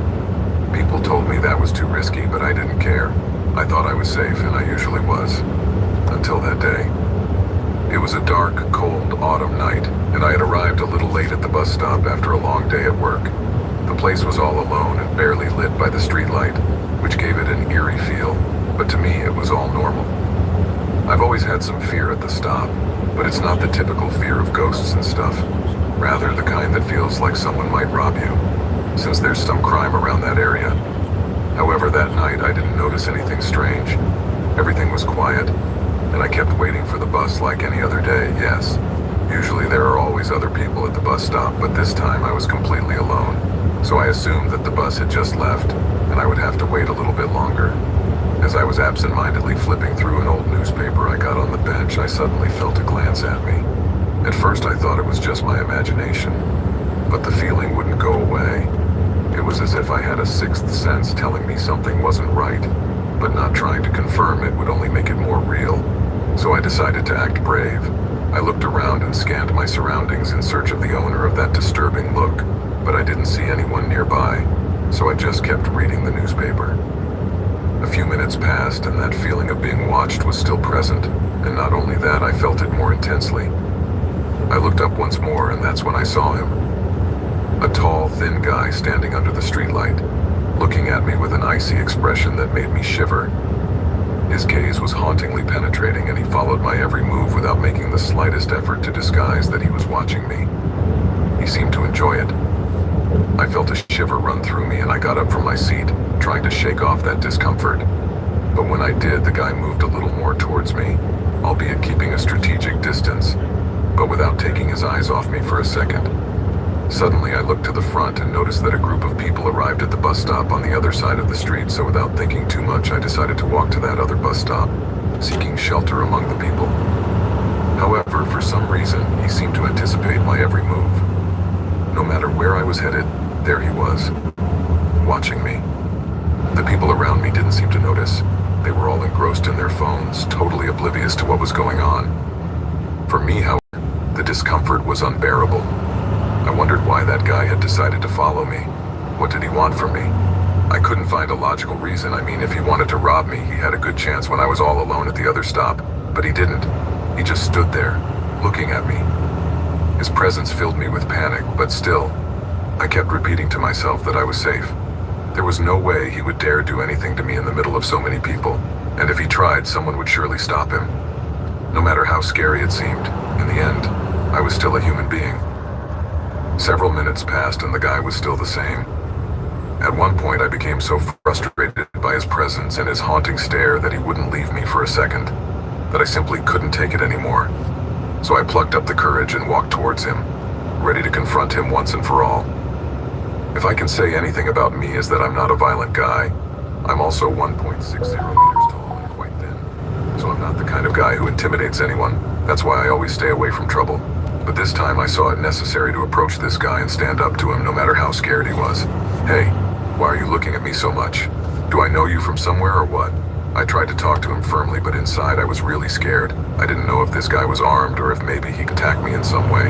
I mean, it was unlikely that he would do it in a stop full of people, but that doesn't mean it was impossible. So while I was talking to him, I kept an eye out for any sudden movement to run away if necessary. But at my questioning, the guy just smiled in a way that made me uncomfortable, as if he really enjoyed seeing how much his presence was upsetting me.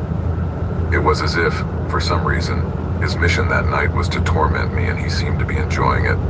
I repeated the question to him, hoping for some kind of answer or different reaction, but he did the same, just widened that haunting smile and kept looking at me. I finally gave up and went back to where I was before, praying to God that my bus would arrive soon.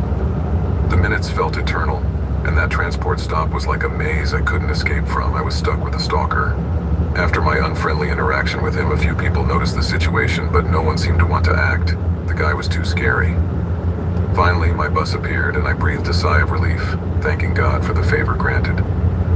I got on as fast as I could, thinking that surely he would get on after me, but he didn't.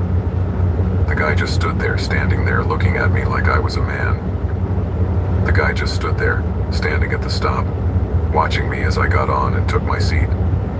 Although I was relieved that he hadn't gotten on the bus, I kept looking out the window to make sure he didn't get on, but there he was, standing at the stop with that smile that, although mute, was clearly telling me that this wasn't over. The next few days were even more torturous. I didn't have a car back then, and I had to go home from work every day by bus, but now I didn't know which way to go. The bus was my only option, and I was sure he would be there somehow, waiting for me to haunt me with his creepy presence. On the first few nights, I tried to get to the stop when there were more people around, but if no one was there, he always appeared from the shadows like a ghost. There were days when I didn't see him, and at first I thought maybe I'd scared him off or he'd gotten tired of playing with me, but I soon realized he was never really far away. Every time the bus started, I could see him hiding somewhere nearby, always watching me with that giant, creepy grin. This situation was getting on my nerves. Whenever the time to go home approached, I began to fill with anxiety. So one day I made the decision not to stop by the bus stop, but rather to walk home. That was the worst decision I have ever made in my life. The night it all happened, I decided to avoid the bus stop altogether, thinking that maybe he would be waiting for me there as usual. Up until that point, I thought he was just standing there waiting for me to arrive, but I would soon realize that I was wrong. The streets were darker than usual that night. The sky was cloudy and there was no moon, but the atmosphere felt quiet, until I started to hear footsteps behind me. Obviously, the creepy guy at the stop was the first person that came to mind, but I tried to convince myself that I was just being paranoid. I didn't want to look back for fear of confirming my suspicions, so I quickened my pace, trying to outrun whoever was following me. However, the footsteps also intensified. I turned around to see what or who it was, and the only response I got was silence and total darkness. There was no one there, just me and the loneliness. At that instant, I thought I was going crazy, that the constant harassment of that guy was seriously affecting my judgment. But I wasn't going to just stand there. I needed to get home as soon as possible and get out of that nightmare. So I ran away as fast as I could, and my hurried steps echoed in the middle of the silence. But not even 3 minutes passed when I heard another set of accelerated steps started to sound at the same time as mine, again behind me.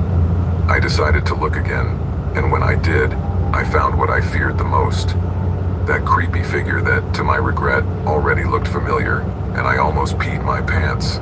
Of course, it was the same crazy guy who had been stalking me at the bus stop, and that's when I realized something even more terrifying. That guy had not only been waiting for me at the bus stop, but he had been following me all this time. Who knows from where and for how long? Had he followed me from work, from my house? Did he even know where I lived? I had no idea who he was or where he had come from, or why he was so interested in me as to spend so much time chasing me. But one thing was clear. This man was a real danger, and he wasn't kidding. If he ever caught me, I didn't want to imagine what could happen. At that moment, I started running as if my life depended on it. I was completely terrified, and felt as if my heart was going to burst out of my mouth at any moment. But I soon realized that it was useless.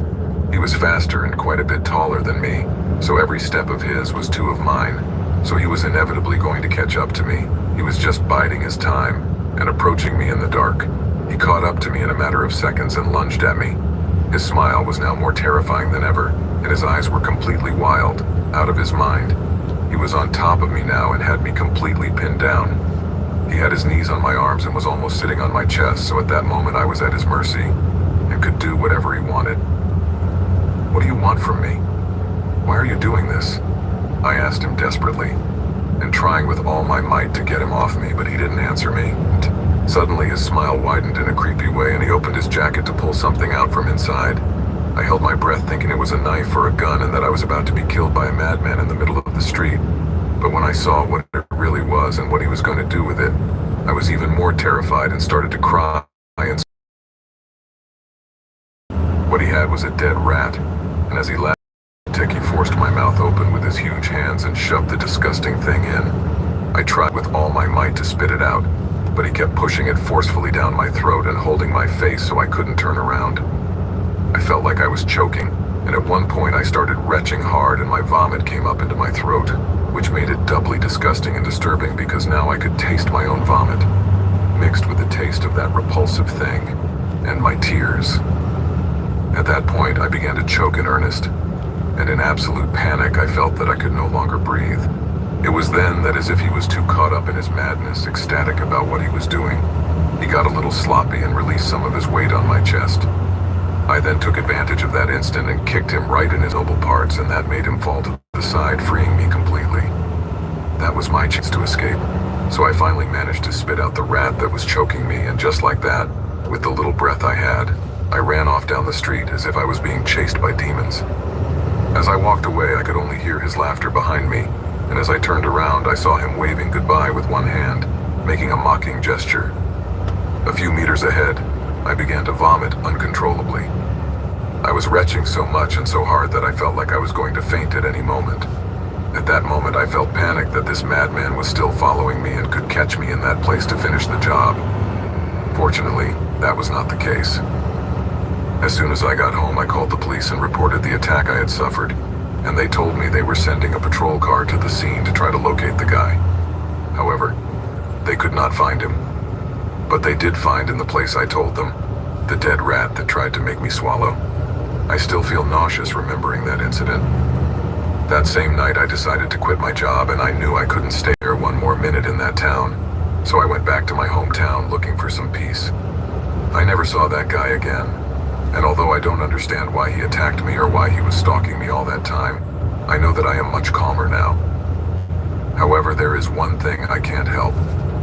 I always keep looking in the dark, because I feel that at any moment, sooner or later, that man could show up again.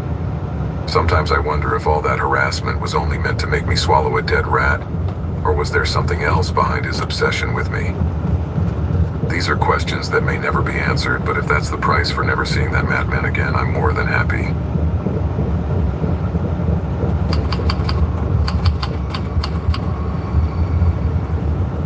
Hi, my name is Jessica, but everyone calls me Jess. What I'm about to tell you is the craziest thing that has ever happened to me, something so scary that it almost ruined me completely. A few months ago, I put in one of those security cameras that activate every time someone rings the doorbell or comes to my door. I live alone, so the idea was to deter potential burglars or prowlers from wandering around. Security first and foremost. However, it was of little use because in the end that didn't stop my stalker by a millimeter. One night I was quietly at home, glued to the TV, watching a marathon of Keeping Up with the Kardashians, when suddenly I received the first camera alert. At first I thought it was a mistake, maybe some shadow or the wind, But when the second notification came, I became a little more attentive, and looking on my phone, I could see that there was a guy at the door. This guy was wearing a hood that covered his face, but from his posture you could tell he was tense. He didn't seem to have bags or anything. He was just standing there like he was waiting for something. I froze on the couch, wondering who the hell it could be and what he wanted at that hour. I decided not to open up, logically, so I tried to talk to him over the intercom, but all I got was an eerie silence. The guy stood motionless for a few minutes, and then suddenly, as if someone had given him a signal, he turned around and left. That was weird, but I thought he might be a lost neighbor or someone who had taken a wrong turn. I had no reason to think otherwise, but I kept an eye out for him in case he came back. After a while passed with no sign of the weird guy, I closed the app and tried to forget about it, but the calm didn't last long. After a few hours, the doorbell rang again. That startled me a bit, but now I was really ready. So I looked at the screen right away, and there he was again. The same guy in the hoodie sweater, but this time, instead of staying with his head down like a while ago, he raised his face and seemed to look straight at me through the camera. I instinctively jerked back in surprise and felt a knot in my stomach. I stood completely still for a moment, watching intently through my cell phone screen, hoping that he would simply turn around and go back the way he came like last time. However, that's not what he did. The guy, without taking his eyes off the camera, raised his hand and slammed the door several times firmly. The dry sound of the wooden door echoed throughout the house, and that made me even more uneasy. But no way was I going to go near the entrance, nor did I want to talk to him through the intercom. I just wanted him to think no one was there and leave my door, although with the TV light flickering, that wasn't very likely. In the end, seeing that I never opened up to him, the guy left again, but that would only be the first of several nights when I would get the same unwanted visitor at my front door. The routine continued for at least a week, and the matter began to become desperate. Although I tried to remain calm, the constant pressure was getting to me, and the nights became a real torment. I decided to talk to the police about it, but they told me they couldn't do anything without clear evidence of a threat. They just suggested that I improve security and be vigilant, and if the guy showed up again, to call them. I took the officer's advice, though not quite understanding how an unknown guy who went to the trouble of coming to my house every night to bother me could not be considered a threat. I eventually added brighter lights in my driveway and around my house and changed the locks as well, but the guy kept showing up. Eventually I went back to talk to the police, and they agreed to drive around the neighborhood, but when I looked out the window, I hardly ever saw them. I couldn't really blame them. This guy had been stalking me for weeks but never actually did anything to me, so I'm sure they figured they had more important things to do than stare at my house while they waited for the stalker to decide to attack me. Even I didn't know if he was going to. I thought maybe I was overreacting to something that wasn't that serious, until the night came when everything got out of control. That night I began to be more vigilant than ever. I was determined to catch him in action, whether it was with the doorbell, the camera, or my cell phone. It wasn't many minutes after I got into bed before the doorbell started ringing. Then came the knocking. Someone was banging loudly on the door, and I knew it was time. I walked to the living room as I called the police again. I explained everything that was happening, but I ignored their advice. Stay hidden and wait for them to arrive. Instead, I thought I should take a picture somehow, and since the camera image wasn't too sharp, I thought doing it with my cell phone camera was my best option. So I got the camera ready and approached the door, but when I looked through the peephole, I froze. There was no one there. It was strange because he always spent a good while knocking, but of course, just today he had to disappear. I thought maybe he saw a policeman or a neighbor nearby and decided to leave earlier than usual. I was very frustrated knowing that once again he had escaped, and I went back to my room to wait for the police to arrive. But suddenly, I heard a strange noise. Without thinking too much, I ran in the direction of the sound, which was coming from the dining room. I didn't really think too much about it, I just acted on impulse. When I arrived, the whole place was full of broken glass, and that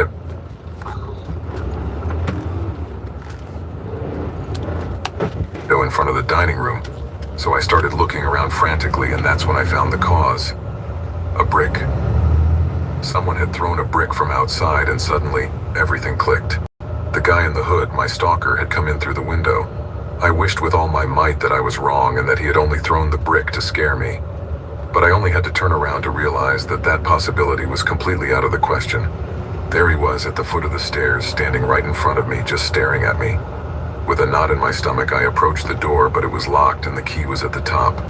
The guy approached little by little, and that was the first time I saw his face clearly, and I was paralyzed. The man was scary. His face was full of scars. It looked as if someone had been cutting deep ditches in his face with a razor. But the scariest thing was his eyes. They were very red and full of veins. As if they were about to burst. It was as if he had a terrible disease. What was going on with this man, I wondered. My eyes were fixed on him and I felt completely terrified. Then he slowly approached me with an expressionless face while I felt as if my feet were glued to the floor with cement. I could not move a muscle. But then, he did something that made me freeze. He started laughing. But it wasn't a normal laugh. It was like that of a lunatic, a chilling laugh I had never heard before.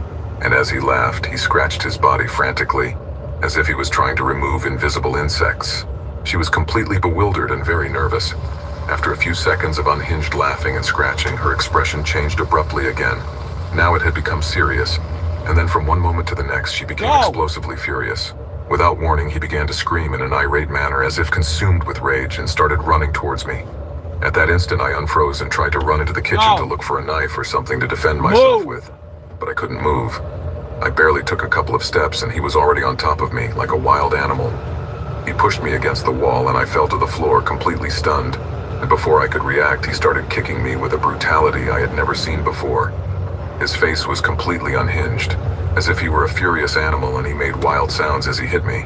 I didn't understand why he was attacking me with such fury. It was as if he had known me all my life and hated me. Hey! The pain of each blow was indescribable.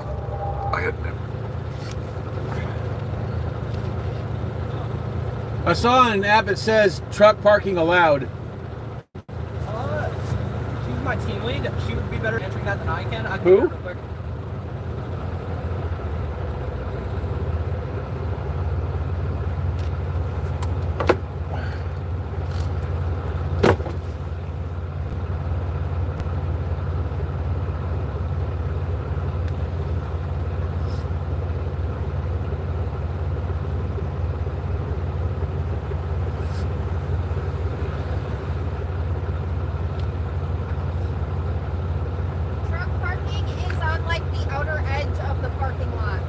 Okay, so not back there where I saw where it said no truck parking and stuff? I can't park back there? Back there is for like loading.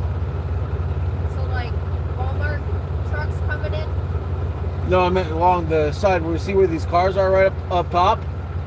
I was thinking back there along the side, but it said there's a sign that says no truck over there. It says no overnight truck parking. So out here, right? Hey, so you're talking about over here, right? Yeah, it's like on the outer edge. Okay, I just thought I'd ask. And there is overnight parking, right? Yeah, I've got to offload in the morning, about probably 7 miles from here. But I'm also going to come in and do some shopping. So I just thought I'd ask. Thank you.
Can you please move? Thank you.